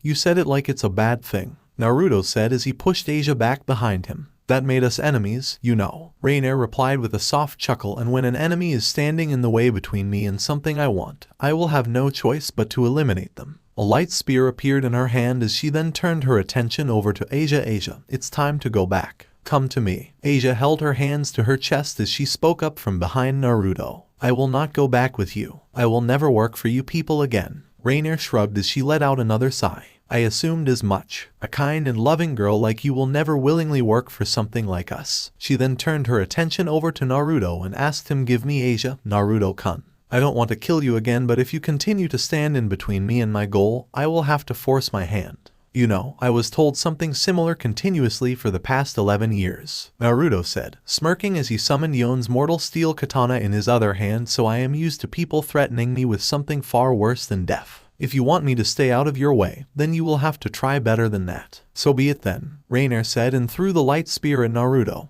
who pushed Asia to the side as he sidestepped to dodge. Yuyumi instantly latched onto him and launched a prowling projectile at Rainer, who widened her eyes and tried to cancel it by throwing a light spear at it. However, the projectile changed direction as Yuyumi willed it to, going around the light spear before slamming into Rainer and exploding, sending her back. Naruto wasted no time to follow up with the attack, rushing toward the fallen angel girl with a knee thrust into her abdomen. Sorry, Rainer-chan, but I am different than before. With that said, the blonde thrust the pommel of the katana into her stomach, making her cough violently at the force behind it before he hit the side of her head with the silver revolver in his other hand, knocking her to the side. Shit, Rainer cursed as she flapped her wings and regained her balance in the air, summoning several spears in her hands to throw at Naruto, who had his gun up and ready to fire at her. But before he could pull the trigger, the blonde felt a presence coming at him from the side, and raised his sword to block a light sword just before it could slash down on his head. Yo, shitty devil. It was none other than Freed. Yikes, it's the rat face guy again, Yumi said in displeasure as she floated behind Naruto. Tell your cat to shut the fuck up before I blasted her head off. Freed growled angrily as he tried to push Naruto down, only for the blonde to turn around to kick him in the stomach before firing a round of bullets at him. The stray exorcist was better prepared this time and dodged all of it, even using his sword to parry 2 bullets with relative ease. Heh, same trick won't work on me twice. We will see about that when I try a bigger gun, freak. Naruto narrowed his eyes. He favored Samira's revolver over Jaehyun's because of its mobility and infinity ammo.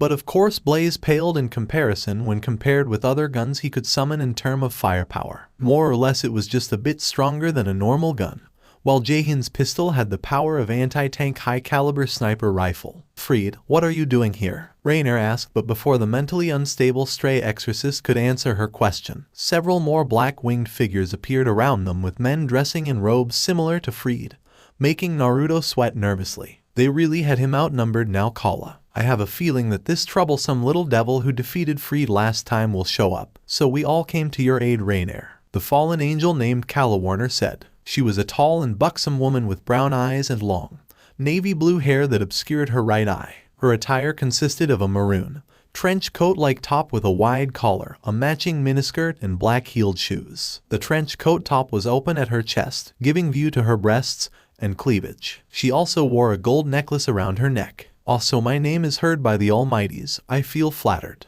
Naruto taunted before he jumped back to block a pink light spear, with Yuyumi's shield protecting him from a blue one. Don't talk to us like we're at the same level, filthy low-class devil, said a blonde in a gothic Lolita dress, as she looked down at him from above as if she was looking at something very disgusting. Let's just kill him now and take the girl back. Donosik, the fallen angel who had the appearance of a middle-aged looking man with short black hair and dark blue eyes, said with a sense of finality as the other stray exorcists gathered around Naruto, who tried his best to remain calm. 1v1 he had no problem. 1v2 should not be a problem if he was careful enough, but 1v20 was a whole different story. He had never fought this many opponents before in his life, even in a game of League where he was fed. Yugumi, protect Asia. Naruto gave the instruction to his champion, making the magical cat and her companion look at him in surprise. Don't let anything happen to her. Having watched too many action movies while waiting for matchmakings, Naruto knew the risk of having to fight to protect someone while being outnumbered by his enemies better than anyone. If he wanted to keep his head in the upcoming fight, then Asia needed to be protected first and foremost. Are you sure? Yuyumi asked, concern in her voice. Leave them to me. Naruto nodded his head as he steeled his nerves. Alright, give them hell, Naruto. And with that, Yuyumi and Book turned around and latched onto Asia, forming a shield barrier around her that knocked back all the stray exorcists who tried to sneak up and grab her. Asia looked at Naruto worriedly, her hands clutching in front of her chest in a form of prayer, praying that he would be alright. Knowing that he couldn't just brute force his way through this many enemies and that he needed to fight smart, Naruto summoned a third weapon to form a combination that should help him in his current situation, in theory. It was a glowing capsule-like device that appeared behind his back, worn like a sling bag with a belt across his left shoulder. And I quote, Naruto began as he reached around and activated the device. It's not how much time you have, it's how you use it. Once the device had fully been activated, Naruto dashed forward with seemingly speed that shocked even the fallen angel, leaving behind a trail of bluish energy that was radiated from the machine behind his back. Why? How is he so fast? Within a split second, the blonde appeared in front of an exorcist, killing him instantly with a sword through his chest. It was the first life he had taken, but Naruto didn't have time to think about it as he moved on to the next since every second mattered,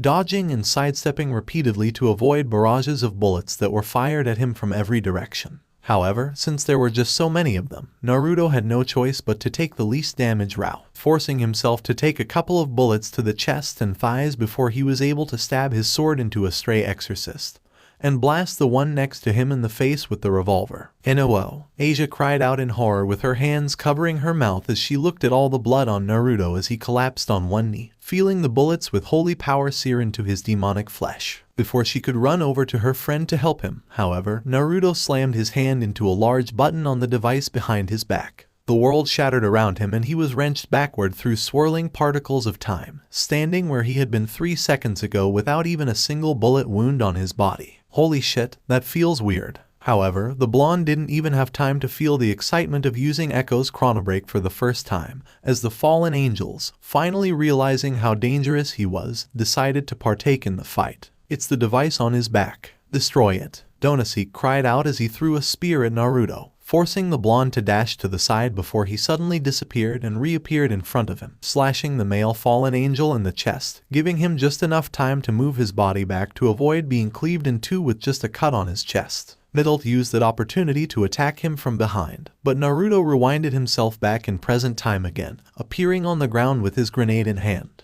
He tossed it in the air and made it explode, generating a dome of frozen time with him being the only one allowed to move freely. The blonde dashed around, seemingly moving at godly speed from the exorcist's fields of vision, and cut them all down one by one. Because bullets moved extremely slow in the area of parallel convergence, Naruto didn't bother using his revolver, as he knocked the ones fired at him to the sides with his sword to make way for him to go for his next target. Once parallel convergence ended, however, a gunshot was heard and Naruto looked behind him to see Echo's Z-drive engine shutting down. Freed, who had managed to leave the area before the time grenade exploded, was standing behind a tree, holding a smoking gun in his hand with a wide smirk on his face. "Too easy to predict, you shitty devil." Naruto widened his eyes at that before he felt a heavy blow in his gut by the two fallen angels Rainier and Calawarner, who flew at him and threw their wholly enhanced fists into his stomach at the same time before punching him in the face. Asia let out a scream as the blonde was sent flying backward and crashed into a fountain,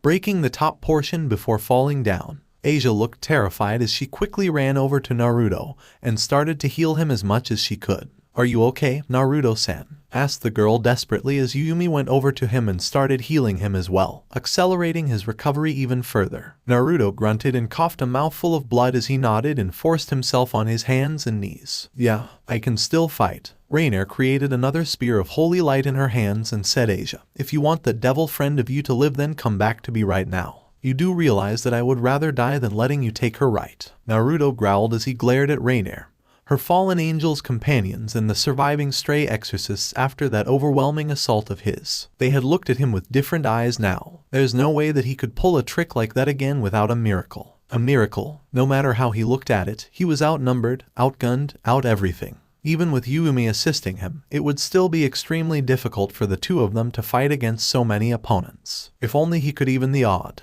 Even the odd. The blonde suddenly remembered something that Riaz had told him during his training with her. "Naruto-san, Asia began with tears in her eyes, but Naruto instantly raised a hand to cover her mouth, stopping her before she could finish whatever she meant to say. "No, Asia." He shook his head and said as the fallen angels and their followers approached them, "It's not over yet. I will not let them take you away. I will protect you," he said, and then snapped his head back to look at his enemies. Stabbing his sword onto the ground, the blonde pushed himself up onto one knee and cried out, praying to whatever demon lords down in the underworld that it would work promotion. "Bishop." Before Rainier and her companions even realized it, they were blasted back by a surge of demonic power, so powerful that they could see it with their own eyes. The demonic power became an aura that surrounded Naruto's whole body, coming off of his body in waves. The blonde then put his hand on the ground and activated his power. With this, he should have enough power to summon a powerful champion. For a brief second, a small, smartphone-like device appeared in his pocket, but the blonde didn't seem to notice it.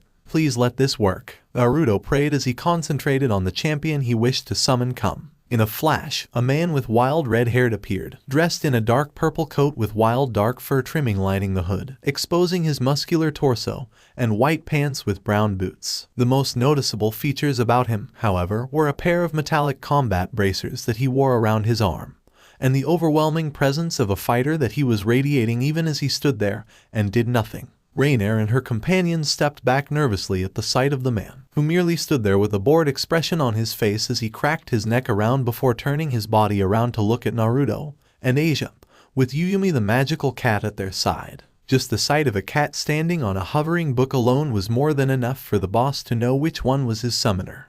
So you are the summoner brat everyone has been talking about, the man said in a gruff tone. You look like you have seen better day, even though you have that cat with you. Has anyone ever told you to never pick a fight you cannot win unless you are me? He made a comment while gesturing his hand toward Yuyumi, who hissed at his remark. Nice to meet you too, Set, still angry that I stopped you from going for my team last time. The boss merely gave her the middle finger. Set, Naruto nodded his head as he looked up at the red-haired juggernaut. Beat it, kid. I don't have time for a half-ass summoner like you. Set cut him off while waving his hand dismissively. Return me to my world. I have urgent business to take care of. Why? But I need your help. Naruto cried out in annoyance and frustration. This is important, I can't let. But before he could finish, Set had reached down and grabbed the blonde by the collar of his shirt and effortlessly hoisted him up into the air. A stray exorcist took that chance to attack them, aiming for Set back, but the boss didn't even bother looking as he shot his hand back and punched the guy square in the face, breaking his skull and killing him instantly. Hey, put him down, Yumimi. Yuyumi detached herself from Naruto and lunged at Set with her claws, but the boss just lazily grabbed her and held her in the air before turning his attention back to Naruto, who was struggling to free himself, but Set's arm didn't even move an inch. Asia and Book also tried to help, but a flick of his finger was more than enough to knock both of them back. Like I said, you are a half-assed summoner, Set said as he glared into Naruto's eyes, a dark expression on his face. Why should I waste my time with a kid like you? You don't look like you can pay the fee either, so buzz off. With that, he threw Naruto onto the ground, causing the blonde to land heavily on his ass before tossing Yuyumi toward him, making Naruto catch her with both hands as Book flew over in relief. So it's money then. Fine, help me and I will pay you later. Though, Naruto wasn't sure if he had even made enough money to pay someone like Set, who seemed to see through him. A no is a no, kid. Plus, my service isn't that cheap. Set growled. Now, send me. What's so funny? He then noticed the evil smirk on his face and asked with a tick mark on his forehead. You know what, boss? How about I summon your mother on your ass? The blonde asked, smirking evilly and tauntingly. Much to everyone's surprise, Set looked quite taken apart by it. Don't try to fool me. We all know that you can only summon those who qualified as champions. Naruto raised an eyebrow at that. That's something he didn't know, but still did his best to keep a straight face. Now was not the time to show weakness. Wanna see me try? Naruto asked as he put one hand on the ground, making a magic circle appear. I wonder what Mama will say when she finds out that her good-hearted son isn't out building schools and hospitals for poor orphans, but beating the craps out of his opponents in fight pits and ruling the criminal underworld of Ionia. You, Set muttered while pointing his finger at Naruto, shaking in anger but at the same time sweating nervously. Lore-wise, strong champions also meant that it was harder for him to enlist their services, but not Set, whose one weakness was his beloved mother. I like you, kid. You have more guts than I thought. He then laughed with his hands on her hips rather awkwardly, making Naruto, Yuyumi and Asia sweat dropped. So, whose sorry asses do I have to beat in your stead, oh great summoner? Them. Naruto pointed his hand at Rainier and her group as Yuyumi copied his gesture with a paw. Defeat them and protect Asia. Set then spun around and smirked as he cracked his knuckle. I see. So, who's ready to rumble? He then suddenly turned around to look at Naruto, waving a hand at him as he said, hey, listen. My mama don't need to know any of this. Okay, if you can beat them, then yes. Naruto nodded his head, satisfied as Set turned back to face the fallen and stray exorcists. He took a step forward, causing them to take one back nervously until a number of them gathered their courage and charged at him. Nothing I hate more than people with sleeves. With that said, he grabbed a stray exorcist by his head and slammed him down to the ground, breaking it and also his back in the process before lifting him up and throwing him at another, sending them both away. Donosek and Middle tried to attack him, but Set didn't even bother blocking, letting them hit and slash him repeatedly until electricity started crackling all around him. With a wide smirk on his face, the boss got into a stance with his right fist cocking back. Before any of them could react, Set threw his fist forward, punching the air with so much force it became distorted, blasting the whole area in front of him up with a shockwave that was generated from the sheer force behind his attack alone before unleashing all the damage he had taken in a wave of energy. Both Donosik and Middle were sent flying into the air with damages beyond imagination before landing somewhere in the park, unconscious. Oi oi, no tapping out in my ring, Set said while twirling his fists around as all the cuts and bruises on his body healed up. Die, you shitty devil summon. Freed then came at him from the side with a stab of his light sword, but the boss merely shot his hand out and grabbed him by the neck in midair, wiping the bloodthirsty smirk off of his face with a question and a dark expression on his face. You swing on the boss, he asked with an eyebrow raised, and then punched Freed's gut with so much force a shockwave was generated and knocked everyone onto the ground. Let's go for a ride. Saying that, the boss leaped into the air, carrying Freed with him. His whole body crackled with yellow electricity as Set flipped onto his back and slammed himself and Freed down into the ground in the last group of stray exorcists, knocking them into the air screaming in terror before the whole area around him exploded. Rainier and Calawarner managed to fly away at the last second, so they were spared from the destructive power of the showstopper. When the smoke was clear, the boss was the only one left standing, dusting his hands as he walked out of the hole of bodies he had left on the ground. Several of them were dead, no one more so than Freed, whose spine and organs had been completely shattered. I don't like hitting women, but business is business. You two also don't look so harmless. And with that said, the boss charged at the two. But before he could reach either of his targets, a massive bolt of lightning shot down from the sky, hitting Rainier and Calawarner and sending them both stumbling onto their backs. Naruto looked up and smiled in relief to see his master Riaz and Akino flying down toward him with their wings. Ara, then allow me, Akino said with a soft giggle as she hid her smile behind a hand. Set thought she looked a bit creepy before he walked over to Rainier and Calawarner, grabbing the back of their heads and slamming their foreheads against one another, knocking them out cold. Naruto, Riaz smiled as she and her queen landed in front of the blonde and embraced him. You're okay, I'm so glad. Before Naruto could hug his master back or even enjoy the feeling of her very large breasts against him, she pulled back and hit him lightly with a fist on his shoulder. What were you thinking? You should have called us. You're lucky I saw you using Echo's ability from school and recognized it fast enough to view this park as enemy's territory for you to use promotion. Hey, sorry Butchu, there isn't time for a phone call. He then smiled at her before looking over at Set, who had a bored look on his face as he stood there with his arms crossing on his chest. Thank you, Set, for helping me there. Yeah, whatever kid. I expect 24 gold coins as payment the next time you summon me or borrow my gloves. And remember, my mama doesn't need to know about all these, K. With that, the blonde allowed him to leave, disappearing from the real world and returning to his sacred gear much to his friend's amusement. It was at that moment Naruto's promotion to bishop ended, and the smartphone device that had fallen out of his pocket when Set threw him disappeared with a crack of blue electricity. Feeling his strength left him, Naruto let himself fall back before anyone could catch him, sitting down on the ground with a tired smile on his face before looking at Asia, who kneeled down next to him with a smile on her face. It's finally over. Chapter 6. It was the day after the battle at the park. After the fallen angels had been taken away, things had mostly gone back to the way it had been. Naruto had returned to school, and instantly the moment he walked through the front gate, Momo had gone out of her way to scold him for skipping school once again. Sure, he had a very good reason, but the white-haired beauty had had a firm belief that he should have informed her beforehand.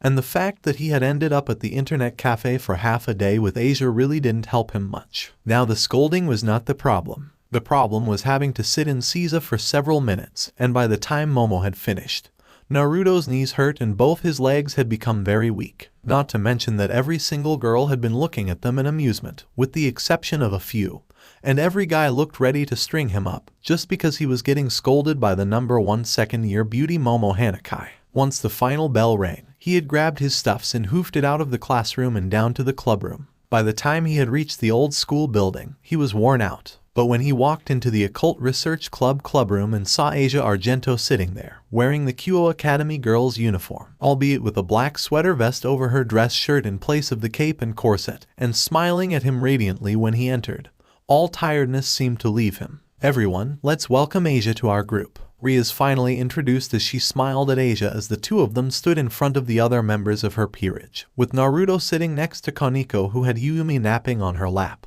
On her request, I have turned her into a devil. She's my new. Please take care of me from now. The former nun bowed her head to them, saying that in Japanese instead of Italian. Either way, Devil's language ability should help her converse normally with them and the other students of Kyo from now on. Are you alright with that, Asia? Naruto couldn't help but ask. Since Asia was such a devoted follower of God's teachings, it's hard for him to believe that she would choose to become a devil. Sure, her heart was pure, and devils or fallen angels were no different to her, but still. Becoming a devil, I mean, you can't face God anymore, you know. That's true, but... Asia shook her head and then told him with a very pure, genuine smile, no matter what form I take. If I can be with Naruto-san like this every day, then I am happy. Really? I'm glad, I guess, Naruto replied, blushing a little while scratching the back of his head. Beside him, Akino giggled softly into her hand at the cute, somewhat embarrassed expression her junior was making. From today onward, Asia is also going to attend this school. Rias then continued, explaining Asia's outfit. Since you two look to be of the same age, I also made arrangements to have her in the same class as you. So please take care of her from now, Naruto. The blonde nodded. He didn't have any problem with it because Rias had also made the arrangement with his parents for Asia to move into their house and live with him, since the former nun still had too many social problems to live alone and she was the most comfortable with him. His parents had been so happy and accepted Asia into their family as if she was their daughter. Oh, I see. You can trust me, but you. Naruto grinned as he pointed at himself, declaring confidently before noticing the way everyone was looking at him, with the only exception being Asia, who tilted her head to the side in confusion. I won't skip school again and leave Asia alone in class.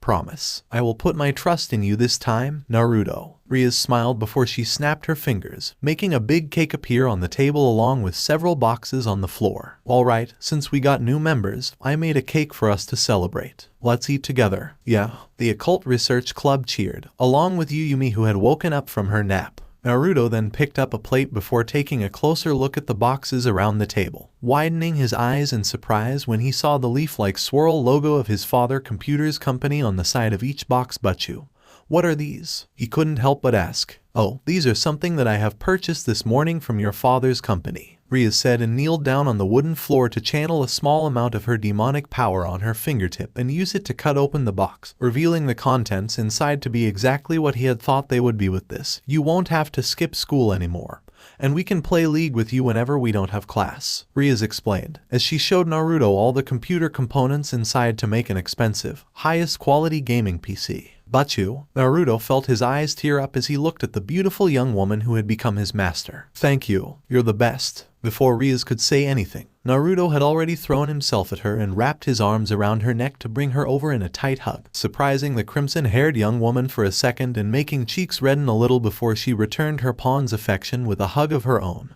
making Asia, who was watching them from the side, pout cutely. After he had pulled back, Rias summoned a toolbox and gave it over to him, asking with a smile, I trust that you know how to put them together. Yes, leave it to me. Naruto grinned as he took the toolbox from his master. Asia, wanna help me? He asked, looking at the former nun, who smiled brightly and rushed over to help him as Naruto carried the boxes to the side of the room, where Akino had prepared a row of table and gaming chairs for the PCs before the two blondes were joined by the rest of the club, almost forgetting completely about the cake, allowing Kaneko and Yuyumi to have the most of it. As Naruto and her servants worked to put together the gaming computers, Rias stood at the door and watched them with a smile on her face. She watched Naruto as he showed Asia how to put the CPU into its socket, at the same time bragging to Kaneko how he's no longer a hard-stuck bronze eye but a member of Silver Division. Much to the girl's surprise, his face was alight with excitement, contrasting with Ria's inner feeling. If only she didn't have that damnable betrothal hanging on her head, threatening to bound her to that arrogant and prideful man for eternity, then she would have joined him and the others. It wasn't that she would be happy with the idea of an arranged marriage even if her betrothed was a nice man. The idea of being married just for politics was anathema to her romantic perception, and the fact that her betrothed was everything that she was against brought Rias to a point of desperation, as she had no intention of living the rest of her life as a conquest. Something that man could just come and take. Thinking about your marriage engagement, Rias. Rias heard a voice and turned her head to look at Sona Citri and her queen Tsubaki Shinra approaching her. Sona, how do you? You always have this look on your face whenever you think about it. The heiress of the Citri family answered before she peeked into the room and looked at one Naruto. Uzumaki.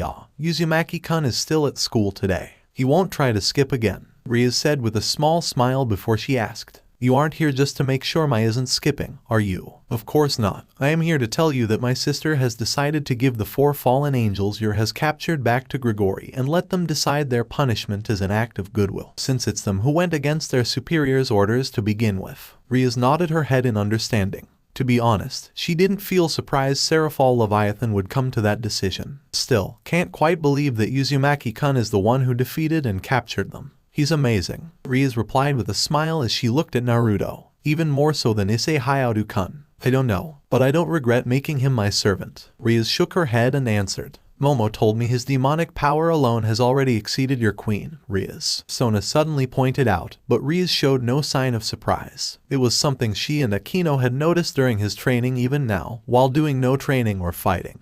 His magical power continues to increase. Yes, and if my calculation is correct, Riaz said at the end of this month Naruto will have even more demonic power than us pure-blooded high-classes devils. Both Sona and Tsubaki couldn't contain their surprise, as they turned their heads into the room to look at Naruto, who was being spoon-fed a piece of cake by a blushing Asia while he was installing the RAMs into the available slots of the motherboard with the help of Akino, who looked like she was having a great time. What is his power even? He took up all of your pawn pieces, didn't he? Why are you suddenly so interested in Naruto, Sona? Riaz couldn't help but ask. There was no hostile or ill intent in her tone. She just wanted to know because she could detect concern in Sona's normally calm and collected tone. Don't get me wrong, Riaz. Sona shook her head and said as she used a finger to adjust her glasses, you still need to keep your first bishop sealed away because he still can't control his power. I don't want the same thing to happen to another one of your servants and put you at a much bigger disadvantage against Razor Phoenix and his peerage. Riaz could only nod her head at that. Sona's logic was sound, and she also had every reason to be worried. It was indeed very strange for someone with no supernatural background like Naruto to become that strong in terms of magical power in such a short time. And that was only the tip of a much larger iceberg that was the vast potential of his sacred gear, Runeterra arsenal, and himself. She still remembered the night that she found him dying near Issei Hayaodu, who she originally wanted to recruit for her peerage. Naruto later revealed to her that he had tried to save Issei Hayaodu from the fallen angel Rainier, and the crimson-haired devil guiltily admitted that Naruto Uzumaki was the last person she had expected to hear that from. It's just that he had never appeared to care about anything but League of Legends. Nevertheless, Riaz had decided to save him. It could be said that she, a member of a race that was commonly known to be driven by their desires, were moved by Naruto's will to continue living even though his reason had been rather disappointing. Like many, Riaz had found herself interested in the handsome, foreign-looking transferred student as well as his cool and somewhat laid-back personality, even considering him a possible boyfriend material if she had been free to explore the fun of high school romance and Naruto wasn't a game addict. Riaz truly disliked pointless and useless gaming,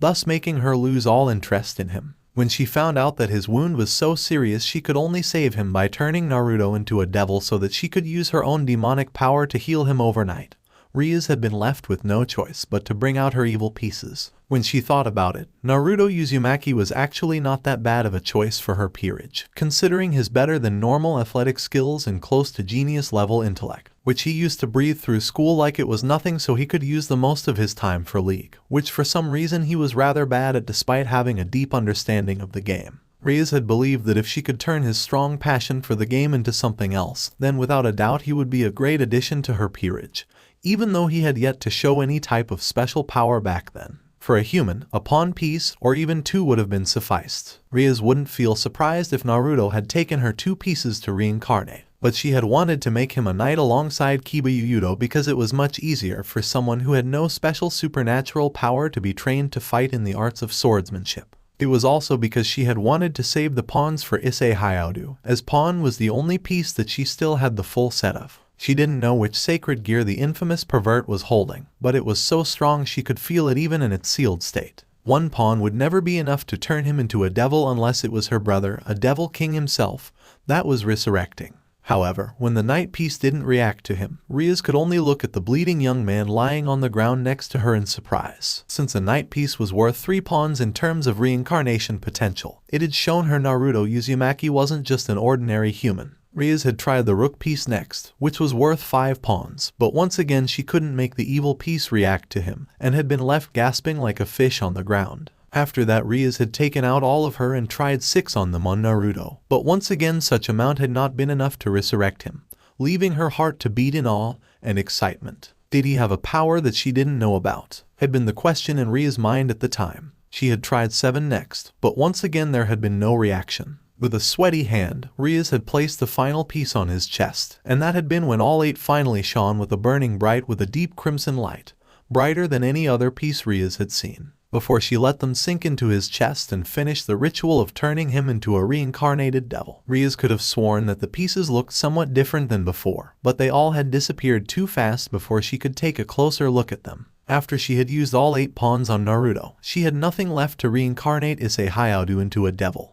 But she didn't feel regretted or anything as she took Naruto back to his home via a teleportation circle, carrying the blonde-haired boy to his own bed before she stripped off her own clothes and healed him using her own body and demonic power. Since his power was worth at least 7 to almost 8 on its own, Issei Hayao was worth less than a pawn on his own. So while the sacred gear even in its sealed state had immense potential, it would have taken her tons of works and plenty more trainings for him to get any form of real strength, something that she did not have anymore. His power had turned out to be one of the strangest things she had ever come across. At first, she had believed it to be a creation-type sacred gear that allowed him to create weapons with different powers based on his imaginations. With the reasons that Naruto had chosen to create the weapons from League of Legends had been because he loved it, and they were the only thing he could think of, thus not limiting his ability to his knowledge of just the game alone. However, her assumption had soon been proven to be wrong when Naruto started summoning the champions, beings with the exact same mindsets, personalities, and powers as they had from the game. After Yumi the magical cat told her that they all came from a dimensional world of Runeterra that had manifested inside his sacred gear, Riaz had finally realized her sacred gear wasn't just a creator type anymore, but something else, something that had never been seen or heard before. Riaz, I am gonna ask Issei Hayao to become my servant. Oh, Riaz stated softly as she turned her head back to look at her childhood friend. But the crimson-haired heiress admitted that she didn't sound as surprised as she had thought she would. I don't have ownership over the boy, Sona, so you don't need my permission. Good luck though, cause I have the feeling you will need it. I know, the bespectacled girl sighed before nodding, while both of them agreed that Issei Hayao's power had immense potential and should not be left to waste or fall into someone else's hands. He was a notorious pervert that was utterly obsessed with women's breasts, and a not-so-secret dream of having his own harem. If he accepted Sona's offer, then sooner or later he would become a member of the student council, bringing a bad reputation to the group and definitely leaving Sona and the girls of her peerage with a lot of headaches and serious problems for months to come. Naruto had his own obsession, but his real personalities had turned out to be much more tolerable than Issei could ever be. Do take care of yourself and your servants, Riaz. See you later. And with that, the president of the student council left the old school building with her queen, allowing Riaz to head back into her clubroom with her servants. Although, they both couldn't stop themselves from wondering if Riaz had acquired a new familiar for one of her servants without their knowledge, because the sight of a purple cat floating around the room while riding on a book like it was a flying carpet was definitely not normal even for the world that they lived in. Break. Wait, Set. You promised to hold back. Before Yumi could even finish her sentence, Set had punched the air in front of him, sending Naruto flying back and crashing through several trees with a powerful force. The boss wasn't wearing his metal bracers, as he had given them to Naruto to wear around his arms instead, and he was also not using even 1/10 of his strength, yet Naruto still felt like he was hit by a full-speed car by the force behind Set's punch alone. Just exactly how powerful was the boss of Ionia's criminal underworld? I'm holding back. Annoying little cat, Set grumbled as he cracked his fist. And Naruto, are you alright? The magical cat asked, panic swelling within her and book. Before the two of them could fly over to heal Naruto, however, the blonde had already stood up and charged at Set, who had a satisfied smirk on his face as he used his hands to block Naruto's series of punches with little to no effort, as each attack that he threw were sluggish and much slower than normal. Set's gauntlets were incredibly heavy, forcing Naruto to promote himself to just to have the physical strength to lift his arms, let alone punching with them. However, the boss had stated this was the best way for him to increase his overall offensive hand-to-hand combat prowess. You are a lightweight kid, so technique is for you, Set said as he grabbed Naruto's fist in his palm and twisted, forcing Naruto to flip around to avoid having his wrists broken. Concentrate on that for now. Naruto nodded. For a criminal mastermind, a champion of the fighting pits, Set made one hell of a teacher. Naruto had been training with him in secret every night at the local park since the Fallen Angels and Stray Exorcists incident. Even though he was credited for their captures and defeats, Naruto was well aware that it had been Set who had single-handedly defeated all of them, making the blonde realize that if it weren't for him then he could have been killed, and Asia would have been taken away by that group of fallen angels who targeted the healing power of her sacred gear. That single realization made him feel weak, powerless, and understood that he was just not strong enough to protect Asia and her dream just yet. Over the week that he had spent with Asia, Naruto had grown even closer to the former nun, who now lived comfortably in the guest room of his house. She came to wake him up every morning, went to school with him and had lunch with him during lunch break, which was occasionally joined by Momo. After school work was behind them, it was her who duo-ed with him every day in League, playing support for him as he moved down to the AG role so that the two of them would not be separated. Whenever they won, Asia just made their victories feel even better with her bright smiles, and when they lost, Naruto just couldn't feel that bad anymore with Asia at his side, still with the same smile that could light up even the darkest days on her innocently beautiful face. It would be an understatement to say that Asia had become one of the most important people in his life, right up there with Minato and Kushina Uzumaki. Sometimes, he just couldn't stop looking at her so much more than just his best friend, a little sister his parents had always wanted for him, or his duo Q partner in League. That's why he needed to become stronger to protect her. First, he needed to improve his strength as well as offensive power, the first step to success for every combatant. So he asked Set, and the guy agreed to train him on the conditions that he would never use his mother to threaten him ever again, as well as a paycheck of 6 gold coins per hour. How in Mao's name he would find that much money for even a gold coin, Naruto had no idea, but for the time being, the blonde had no choice but to reluctantly agree to Set's conditions. And thus, the nights of hellish training began. Although, Set wasn't the only one who agreed to teach him in their ways of fighting, as Naruto planned on learning and mastering everything that he could learn from his skill-based champions. It's just that the boss was the most difficult teacher to convince. But he was also far from the harshest teacher, whose raw fighting techniques were not the most difficult to learn, unlike the others. However, it was also during this training that Naruto had come to an amazing discovery. Break. A morning in mid-March found Ria's Gremory sitting alone in her clubroom and let her eyes wander from where she was supposed to be paying attention. From where she was sitting, she could see Naruto and Asia running track around the schoolyard in their PE uniforms. The rest of her periods were out fulfilling their clients' requests, so Rias took this alone time to finally confront what she had been dreading to do lately. Aju-sama, are you listening to me? Rias was shaken out of her thoughts before she looked back down at the magic circle on her desk, which was projecting the hologram image of an incredibly beautiful silver-haired woman wearing a blue and white French-maid outfit. Rias closed her eyes for a second before addressing the voice from her magic circle. Yes. Sorry, Grafia. I know you are not going to like what is about to happen, Aju-sama, but you have to make this decision right now. Rias leaned back into her chair and said, you know, if I could actually make the choice, then I would choose to cancel this marriage engagement right now.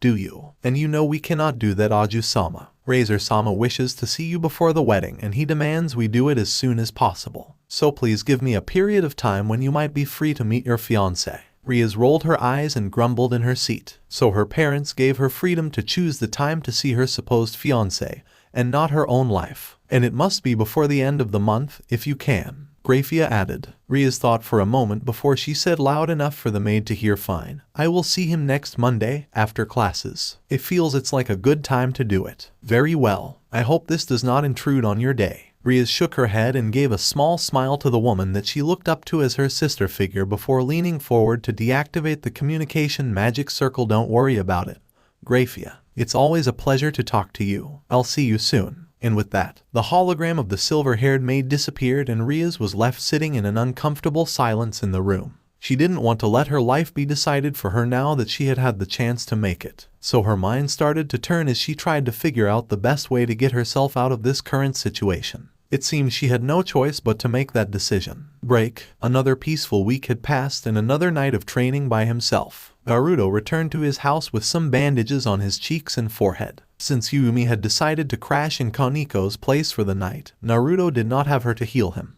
His teachers had also been extra hard on him as well, forcing his body to its limit as they had wanted him to successfully perform a number of techniques before they moved on to the more advanced lessons. His body was hurt all over, but he had no complaint because Naruto could feel that he had become a lot stronger than before. with Set starting to realize that he had no money to pay him. The blonde had no choice but to summon a different champion tomorrow to train with, though he had no idea who should it be, since they all had a strict schedule and it's not like he could summon them whenever he wanted. How about you summon me next, summoner? You know you want me. Who said that? Naruto asked in surprise when he heard that feminine and flirtatious voice, standing in front of his house and looking around to see if anyone was around. Hello? But the voice didn't answer, leaving Naruto to stand there in confusion. Though, he could have sworn that the voice sounded oddly familiar. Shrugging, Naruto headed into his house. His mother seemed to have taken Asia out shopping, while his father had a meeting to attend to at his company, leaving Naruto alone at home, which he was grateful for because he needed some time for his wounds to fully heal, or else his family and Asia would get really worried and he would have to explain to his parents how he got them. After eating dinner that his mother had left for him, Naruto then went to his room to change, and found Rize arriving before him using the magic circle in his room, an unreadable but somewhat determined expression on her face. "Ah, Bachu, good evening." The blonde greeted her sheepishly. "Good even." Rize was about to greet her when she suddenly noticed the bandages. "Naruto, what happened to your face?" she asked in concern, walking closer to Naruto to put her hands gently on his cheeks. "Ah, I hurt myself while doing my own training, that's all." Naruto told her honestly, seeing no reason to lie to his master. Rize then started healing him with a healing spell and her own demonic power. "Better?" Rize asked as she took her hands back after a moment, smiling at her as he took the bandages off of his forehead.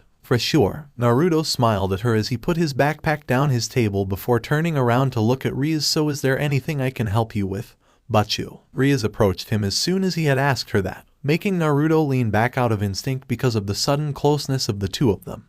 Interesting. It was that voice again. But Naruto barely had time to even pay attention to what it said, because Rize suddenly told him something that he didn't expect to hear at all. "I need you to have sex with me." With that said, the beautiful crimson-haired girl started to undress herself, taking off her skirt and revealing her black lingerie panties. He almost choked on his tongue as he felt heat go to his face as she unbuttoned her shirt, and once it came off, she threw it to the side, revealing her gorgeous and curvaceous figure. Naruto's eyes bulged out of its sockets and the blonde found himself lost for words as he was forced to stare at large round breasts, barely being contained behind her bra. "Make love to me, Naruto." With that second request, Rize finally unhooked her bra and slid it off her bountiful chest, leaving her breasts to bounce with each breath she took before she reached down for Naruto's hand and placed it on her left breasts, feeling his large rough hand press against her nipple and slowly sink into her flesh. "Bachu, what the hell are you?" "Oh no, boy. You can't say that. I guess it can't be helped. Allow me to lend you a hand." "Naughty little devil girl thinks she can make my summoner do what she wants. Let's see how she will handle this." The voice slurred, and Naruto suddenly felt his hand moving so casually on Rize's breast, making her moan out in approval. The blonde suddenly felt lightheaded, which reminded him of the time when he used to stay up late all night drinking coffee playing League. But this lightheadedness wasn't unpleasant. For some reason, it felt right. Naruto felt strong. But more importantly, he felt confident. Not that he had never lost confidence in himself. Years of being stuck in bronze had given him a skin so thick not even the worst flames could bring him down. But the kind of confidence he was feeling was different. It made him look at Rize and the world itself around him differently. Your power also works this way. Now this is interesting. Nonetheless, have fun, summoner. Can I have a kiss first, Bachu?" "Oh sure, whatever you." Since she had gotten this far, asking him to help her with something that he would be very uncomfortable with no less, a kiss should be the least of what she would have to give him as rewards in return. But when their lips met, Rize found herself widening her eyes in surprise. She had intended to give him a kiss on the cheek first, to give herself enough time to prepare herself to give Naruto her first kiss as well as her first time. But the blonde had turned his head at the last second and met her lips in a proper kiss. Rize was surprised by his action, and did not give enough resistance when his tongue pushed into her mouth, ravaging hers mercilessly as his hand greedily but skillfully groped at her breast, stimulating her nerves and making her lean forward even closer to him, rubbing her smaller but voluptuous body against his tall and well-defined muscular form. After a moment as he pulled back, not noticing a thin pink mist moving from his mouth over to Rize, who was left with a feeling of loss, leaving her to moan out in disappointment while looking up at Naruto, whose eyes were now yellow with pupils slit like that of a cat instead of the normal cerulean blue. "Naruto," Rize uttered as she looked up at his handsome, smugly smiling face, suddenly finding him so irresistible. Her neutral but somewhat determined expression from before had been swapped to that of passion and arousal, which clouded the rational thought in her mind and stopped her from seeing that her was completely out of character. Such a good little master you are, Ria's Gremory-chan. Naruto smiled as he traced his thumb over her bottom lip, making her moan out softly before leaning her cheek against his palm. Like a submissive pet rubbing herself against her master as on her lower abdomen, near her crotch, a pink heart symbol appeared, glowing faintly in the dark room. Allow me to return your affection, Rias. Chapter 7. With a smirk on his face, Naruto grabbed Ria's shoulders and kissed her, forcing her to move back as he advanced until the two of them were beside his bed, allowing Naruto to push her down his bed and position himself on top of his master, who let out a moan but otherwise didn't resist. All of the determination and nervousness she had had before and even after making up her mind and arriving at Naruto's bedroom had all but left her, leaving Rias to feel nothing but need for her handsome, who then raised himself up and took off his shirt, exposing his lean but muscular torso with well-defined, diamond-cut abs. When did her become this fit? Rias wondered before she was able to remember that Naruto had been doing some training on his own. Another moan escaped from her lips as Naruto leaned down and started tracing kisses on her collarbone, his hand reaching up and fondling her left breast as Rias put her arms around him, not wanting Naruto to stop or even let go of her. Her wasn't skilled, obviously. He had the clumsiness of someone who was doing it for the first time, but his enthusiasm made up for his lack of experience. Naruto was rough with her breasts, but not too rough to make it painful for Rias, but enough to make it look like he was asserting his dominance over his master, showing her that she was not the one in charge of their relationship or the current situation, but him. And Rias, for the first time in her life, submitted. Then Naruto found her lips, and the two looked at each other for a second before kissing again, much harder and passionate this time, their tongue wrapping around each other, dancing and entangling wildly and sending shots of electricity down both their spines and making their whole bodies tingle in pleasure. Naruto's enthusiastic tongue didn't take much time to utterly dominate Rias and shoved itself into her mouth as she parted it for him. His hand continued to knead at her breast before the other one joined in on the fun, trailing down to roam around her flat and toned stomach, tracing the line down her midriff before arriving at its desired destination. Naruto. Rias let out a moan, forcing herself to break away from him when she felt his hand moving even closer to her crotch. Naruto merely gave her a smug smirk in response before he took the waistband of her underwear and leaned a bit to the side to push it down over her knees, revealing her smooth and moistened nether lips. From this angle, he could have just taken his pants off and shoved it inside her, doing exactly what she had come demanding him to do. But it would be pathetically boring. There would be no sense of accomplishment if he let his master get what she came for that easily. No, Naruto would conquer this beauty, this spoiled little princess devil who thought she could control him and make him do whatever she wanted just because their statuses were master and servant. He would show it to her until she switched from asking to begging for him to her. And so Naruto started, shifting around to a more comfortable position, one hand still around her breast, kneading it with greed borderline obsession. Soon, Naruto had his face buried into Ria's beautiful bosom, making her moan out when he kissed and sucked at the two twin orbs, trailing his mouth over her teat and sucking the hardened nub into his mouth as he sunk the fingers of his other hand into the incredibly soft flesh of her other breast. Rias then gave a loud moan and threw her head back when Naruto inserted a calloused middle finger into her snatch, which only served to spur Naruto on as he worked his mouth over the vast surface of her tits. Her feminine hands grasped at the unruly locks of his spiky blonde hair as he started to move the digit inside her cunt lip. The heart mark on above her crotch shone amazingly bright as Naruto simultaneously worked her body with his mouth and hands. When Naruto added his ring finger into her folds and started using his index to rub her outer lips, Rias began to sweat and moan, her eyes clenching shut and her breathing grew rapid before the crimson-haired princess started bucking her hips up to try and match his hands' rhythm, making her feel an intense amount of pleasure. Overwhelmed, Rias yanked on his blonde locks, but Naruto showed no sign of discomfort. After a full minute of doing this non-stop, Naruto broke away from her breasts finally, and leaned up to kiss her fiercely, moving his fingers even faster than before inside her as Rias continued to buck her hips against his hand. No, Naruto. Grabbing onto his muscled arms, Rias stuttered as she felt her whole body shudder and burn up for a release. With a smirk on his face, the blonde leaned back a little and positioned himself on his other hand just so that his master could look at her own pussy as he made her come, squirting her juice all over his hand as he continued to finger her at a furious pace throughout her entire orgasm. After what felt like forever, Ria's body finally relaxed and slumped heavily down onto his bed, allowing Naruto to take his back as he positioned himself over her on one knee, taking that time to look down and admire his master in her full nakedness for the first time ever. It was an undeniable fact that Ria's always looked absolutely stunning, but now, enthralled in the throes of passion and lust with an expression that of tiredness and satisfaction, cheeks flushing a low saturated shade of her hair, and sweats covering her voluptuous body. His master Ria's had to be one of the most breathtaking sights he would ever lay eyes on. Her shoulders and chest heaved as she tried to catch her breaths, causing her bosom to bounce and shake enticingly, and little could match the half-lidded expression of satisfaction she was wearing on her face after she had been taken to the world of orgasmic bliss. Before he could continue and get the real fun to start, a silver light erupted from the red magic circle in his room, forcing Naruto to turn his head to the side to look. The one who arrived at his room was a very beautiful woman who did not look a day over her 20s. The cool and professional aura she was giving off gave her the impression like that of a queen, one whose chilling look could even freeze all those who dared to look at her in the eyes. Her hair was a startling silver that flickered and shone under the last remaining light of the magic circle beneath her, flowing all the way down to her back while at the same time featuring two side braids with blue bows at the ends as her eyes matched the color of her hair almost too perfectly. A maid was the first thing that crossed his mind as he looked at her. Her calm and cool demeanor was soon changed to a look of absolute shock as she turned her gaze between Naruto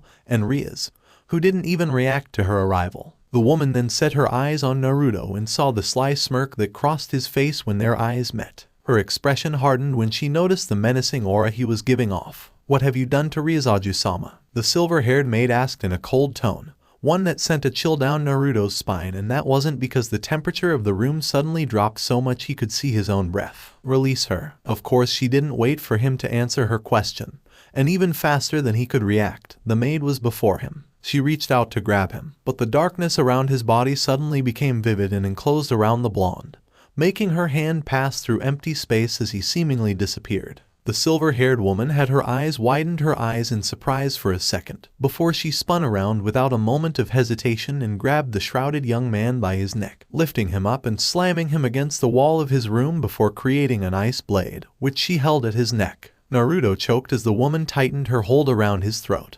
But for some unknown reasons, the pain of having the back of his head slammed into a wall hard enough for it to crack didn't feel all that bad. And even while having the tip of an ice blade pointed at his throat, Naruto found himself smirking as he stared down at the woman who was holding him at her mercy with little to no problem or whatsoever, finding the way she was looking at him with her cold silver eyes unbearably sexy. "Impatient, aren't we?" The blonde forced a chuckle of amusement as he pulled back the hammer of his revolver while aiming at her heart, but she didn't even react as he pressed Blaze harder into her toned stomach. It didn't take it long for Naruto to realize that she could have disarmed him, but chose not to because she just didn't care. His head would fall onto the floor even before he could fire his revolver, and even if he were fast enough to do it, she would cut his hand off first and then behead him all the same. "Try moving your finger," she said as she pressed the blade into his neck. It didn't draw blood, but fog like darkness. "See what will happen." What a scary woman. Also, the reason he hadn't lost his hand, or his head, had to be because she knew he was Ria's servant. I don't think my power will even work on this at your current level of power, so you are on your own, summoner," the voice in his head said, followed by a feat of playful giggle. "Ah, Grafia," Ria suddenly said from the bed, sitting up a little so she could look at Naruto, and the silver-haired maid put him. "Hold on a second. What was going on?" Ria asked herself as the heart mark above her crotch started fading away. "Naruto," the crimson-haired heiress called out as if she didn't notice him till now, looking over at her servant and finally noticing the abnormal features about him, from his illuminating golden eyes like that of a cat, to the pink flame that had formed on his head and how darkness moved around his torso while he was being held up by Grafia. Everything about him at the moment just reminded her of one champion. "Evelyn, stay back, Aju-sama," Grafia stated firmly. "It's dangerous." "Naruto, we're home." But before she could finish that sentence, a voice was heard and book bobbed into the room in a blink of light before Yuyumi was seen hopping out of the portal on the page her companion was opening to, holding a small fish in her mouth. The magical cat trotted confidently forward for a second while holding her head high before Book poked her on the back, causing Yuyumi to finally notice the current situation everyone in her summoner's bedroom was in. Boom. The cat looked around in confusion before she looked directly at Naruto. The horrible fishy smell of the dead fish in her mouth, however, was his last straw, and it turned him off instantly, causing his free hand to shoot up and grab the side of his face as he struggled to retake control over his own mind and body. The darkness around his body reacted instantly and violently to his attempt, but they were soon discharged from his body along with a small amount of dark purple energy, fading away a moment later and returning his eyes to their normal color. Why? Seeing that the menacing aura had left him and the boy had returned to his normal self, she believed. Graphia let go of his neck and dropped him on the floor as he let out a gasp of surprise. However, she didn't put away her ice blade and continued to hold it in her hand cautiously just in case he was not himself once again. "What's going on?" he asked, looking around the room. When he saw Ria's, everything hit him. The blonde grabbed his head with both hands, his cheeks flushing in embarrassment as he remembered what he had done. Rias wanted to comfort him, to tell him that it's okay, but even before she could stand up and come to Naruto's side once again, Graphia stopped her with a firm look. "Let's leave, Ryazaju-sama. Let the boy sort it out by himself." But Rias looked like she wanted to argue, but Graphia beat her to it by continuing, "And we also need to talk. I think I know what you are trying to accomplish here," the silver-haired maid said, but Rias merely gave a shrug in response. "If I don't go this far, then father and brother won't hear me out, right? Both Surzech-sama and the master will be sad after they find out that you tried to give your purity to someone like this." As Graphia said that, Ria's expression immediately became unpleasant. "Do not call my servant with that tone, Graphia, and also my purity is mine to give to whoever I want. What's wrong with giving it to someone I accept? Even if I look up to you like you are my sister, I won't forgive you, Graphia." The silver-haired maid merely shook her head as she went around the room to gather Ria's clothing, forcing Yuyumi to dodge left and right while hissing at her in caution. She didn't know what had happened, but she didn't like the way this woman treated her summoner. "In any case, you are the next heir to the House of Gremory, so please do not recklessly show your body to any man. Even more so if you are in the middle of this situation." She then handed Rias back her clothes once everything had been gathered. "Do you really think that the engagement will be called off if you do something like this? Graphia, did you come here willingly, or because the house sent you?" Rias ignored the maid's question and asked as she started putting her clothes on. "All of the above," Graphia responded like that. Hearing this, Butchu sighed as if he had given up, seeing that there was no chance she could win an argument against this woman. "Fine, if it's you who personally came to the human world, I guess it can't be helped. I understand," Rias said finally before looking at Naruto and walking toward him. Graphia looked like she wanted to stop her, but before she could even say anything, Rias had said, "At least let me say a few things to him. He's my servant, Graphia, but if he tries to do anything, I will act," the silver-haired maid stated matter-of-factly, with a thin silvery aura around her. Rias just nodded her head before she walked over to Naruto, kneeling down in front of him and taking his cheeks into her hands to lift his head up so she could look at him in the eyes. "We're both not thinking straight tonight, Naruto, so don't just put the blame on yourself. I was the one at fault for making you like that," she told him with a soft smile. "I'm grateful that you're so willing to help me, but let's make sure it won't happen ever again.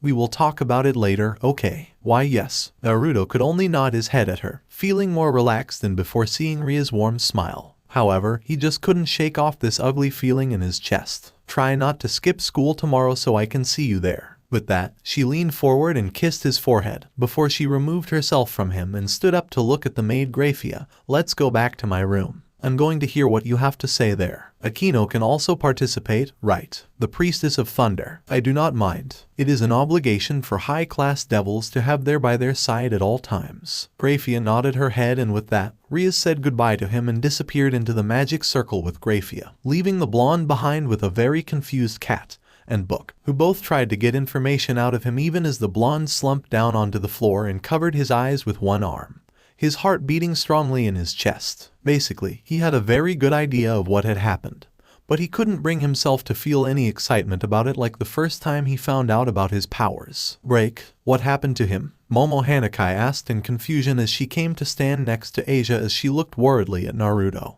who was having his head on the table as he stared blankly out of the window of his classroom. The blonde had always been known as a person of his own world, but this was actually the first time Momo had seen him like that, with his mood so low it was somewhere in hell. "Oh, I don't know. He didn't tell me. He hadn't talked to anyone since last night. Asia shook her head and answered the fellow bishop's question. Since coming back from shopping with his mother, Asia had had a feeling that someone wasn't right with her best friend. Secret crush as he went on with his daily routine without even saying a word to anyone, only giving an answer when he was questioned or called, but even so what he gave them in return could barely be considered a half-hearted response. Let me talk to him. Momo put a hand on Asia's shoulder and said, but before she could move toward him, an excited squeal was heard and everyone looked around to see the most popular girl of Kyo Academy standing at the door of their classroom with a smile on her face. Rias-senpai, I'm here for Naruto and Asia, Rias informed as she walked into the room, making the students standing on her path move out of the way. We have an important club activity soon today, so I need you both to come to the club room with me, she told them, the smile on her face fading a little before brightening up once again as she looked over at Naruto,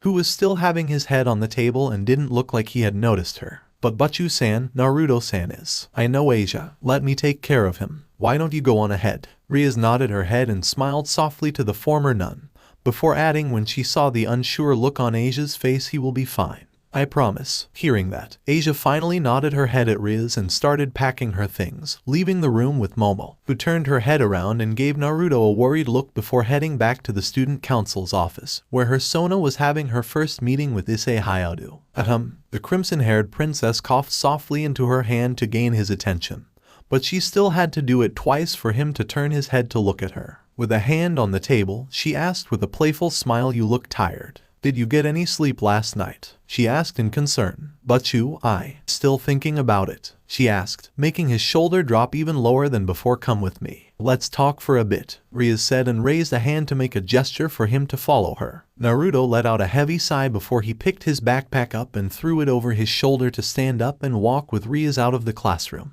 The two then walked under an uncomfortable silence, at least from Naruto's point of view, before Naruto opened his mouth to strike a conversation with his master, but Rias beat him to it. So Naruto, about last night. I'm sorry, Butchu. Why do you keep apologizing? Rias asked him, leaning forward a bit so that she could look at his face. As I told you last night, it was my fault, and my fault alone. I shouldn't have asked you to do it with me, but I was the one who let Evelyn take control of me. Oh no, I didn't take control of you, my summoner. It was you all along. Can you just shut up for a second? The blonde asked loudly and rather angrily, making the students standing in the hallway looking at him, some in disbelief because they thought that he had said that to Rias, their number one idol of all people. Sorry, he said apologetically, more to Rias than to the ones around him. Evelyn is talking to you, isn't she? Naruto nodded his head in response to Rias' question. Then again, who else had that lustfully seductive voice but Evelyn herself, an ancient demon who used her voluptuous facade to lure in praise and then subject them to endless torments. Amazing. No, Butchu, there's nothing amazing about having a demon talking to you in your head, Naruto denied. She's not the only one who can, summoner. Ari, Naruto asked as Rias looked at him in surprise. He could recognize that voice anywhere, but he asked just to be sure because it could be Evelyn, who was a shapeless demonic existence that could take on any forms to help her in her hunt for the next prey. Is that you? Oh no, this is still Evelyn talking. Seriously, summoner, you give her too much credit. She's not that good at imitating others. It really is you. The blonde smiled. The playfulness in her tone was unmistakable. Ari and Evelyn, they were both seductive beings, two of the hottest champions of the league, but Ari was more of a mischievous fox than a horny and lustful demon with wanton desire for BDSM like Evelyn.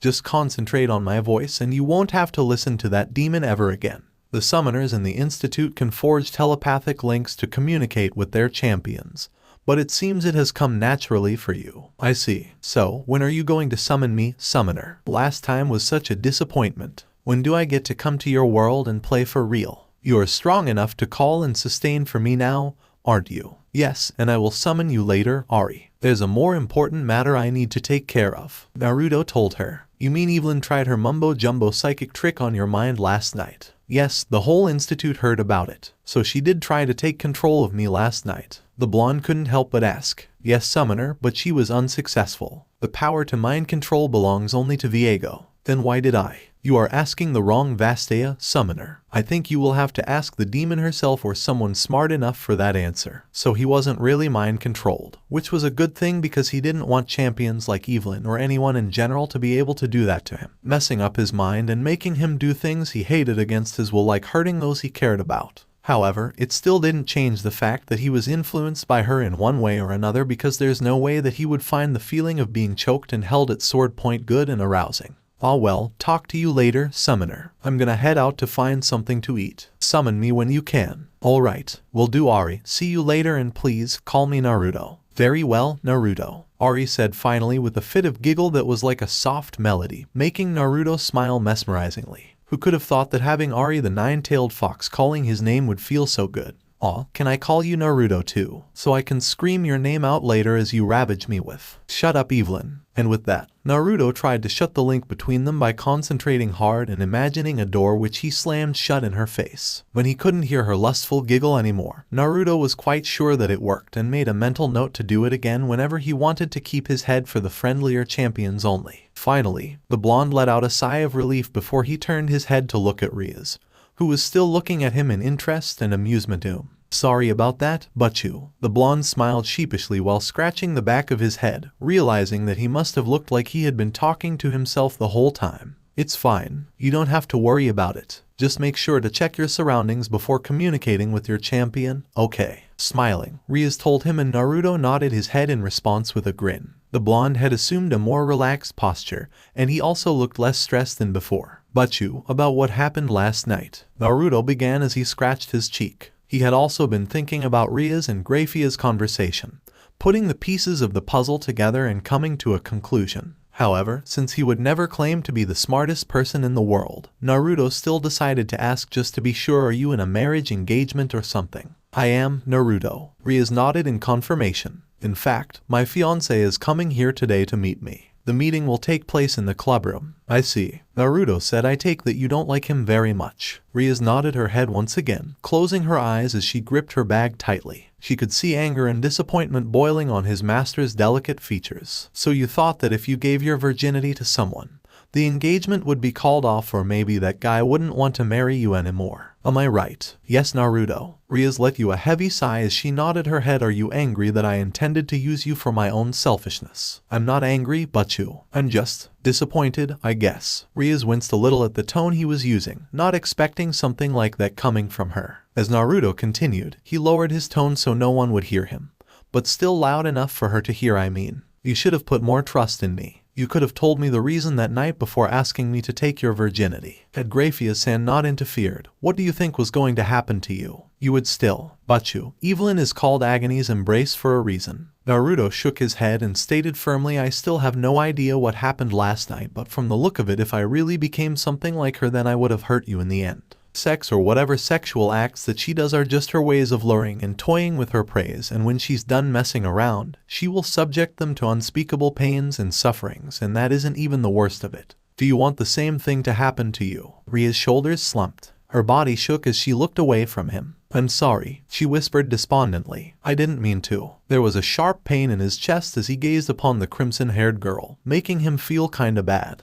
Maybe he really shouldn't have said all that. Such expressions really didn't suit her. All that I ask of you from now on is to put more trust in me. Everyone tells me the Gremory views their servants as their own family, so why don't we deal with our problem like one? Together, Naruto finished with a grin, making Riaz smile finally before nodding her head at him and reaching out to open the door of her clubroom for the two of them. At that moment, Riaz decided, whatever problem that she might have, she would face it together with her servants. With Naruto. Thank you for joining us on this incredible journey through What If Naruto Had Overpowered a Sacred Gear. I hope you found it as intriguing and thought-provoking as we did. A big shout out to YagamiNguyen for crafting such a compelling story. Don't forget to check out their profile on ff.net for more amazing works. The link is in the description below. If you liked this video, please give it a thumbs up, share it with your friends, and don't forget to subscribe to Fanfic Fantasy for more fascinating explorations into the world of fanfiction and fantasy. Your support helps us create more content like this, and we're always excited to hear your thoughts and suggestions in the comments section. See you guys in the next video.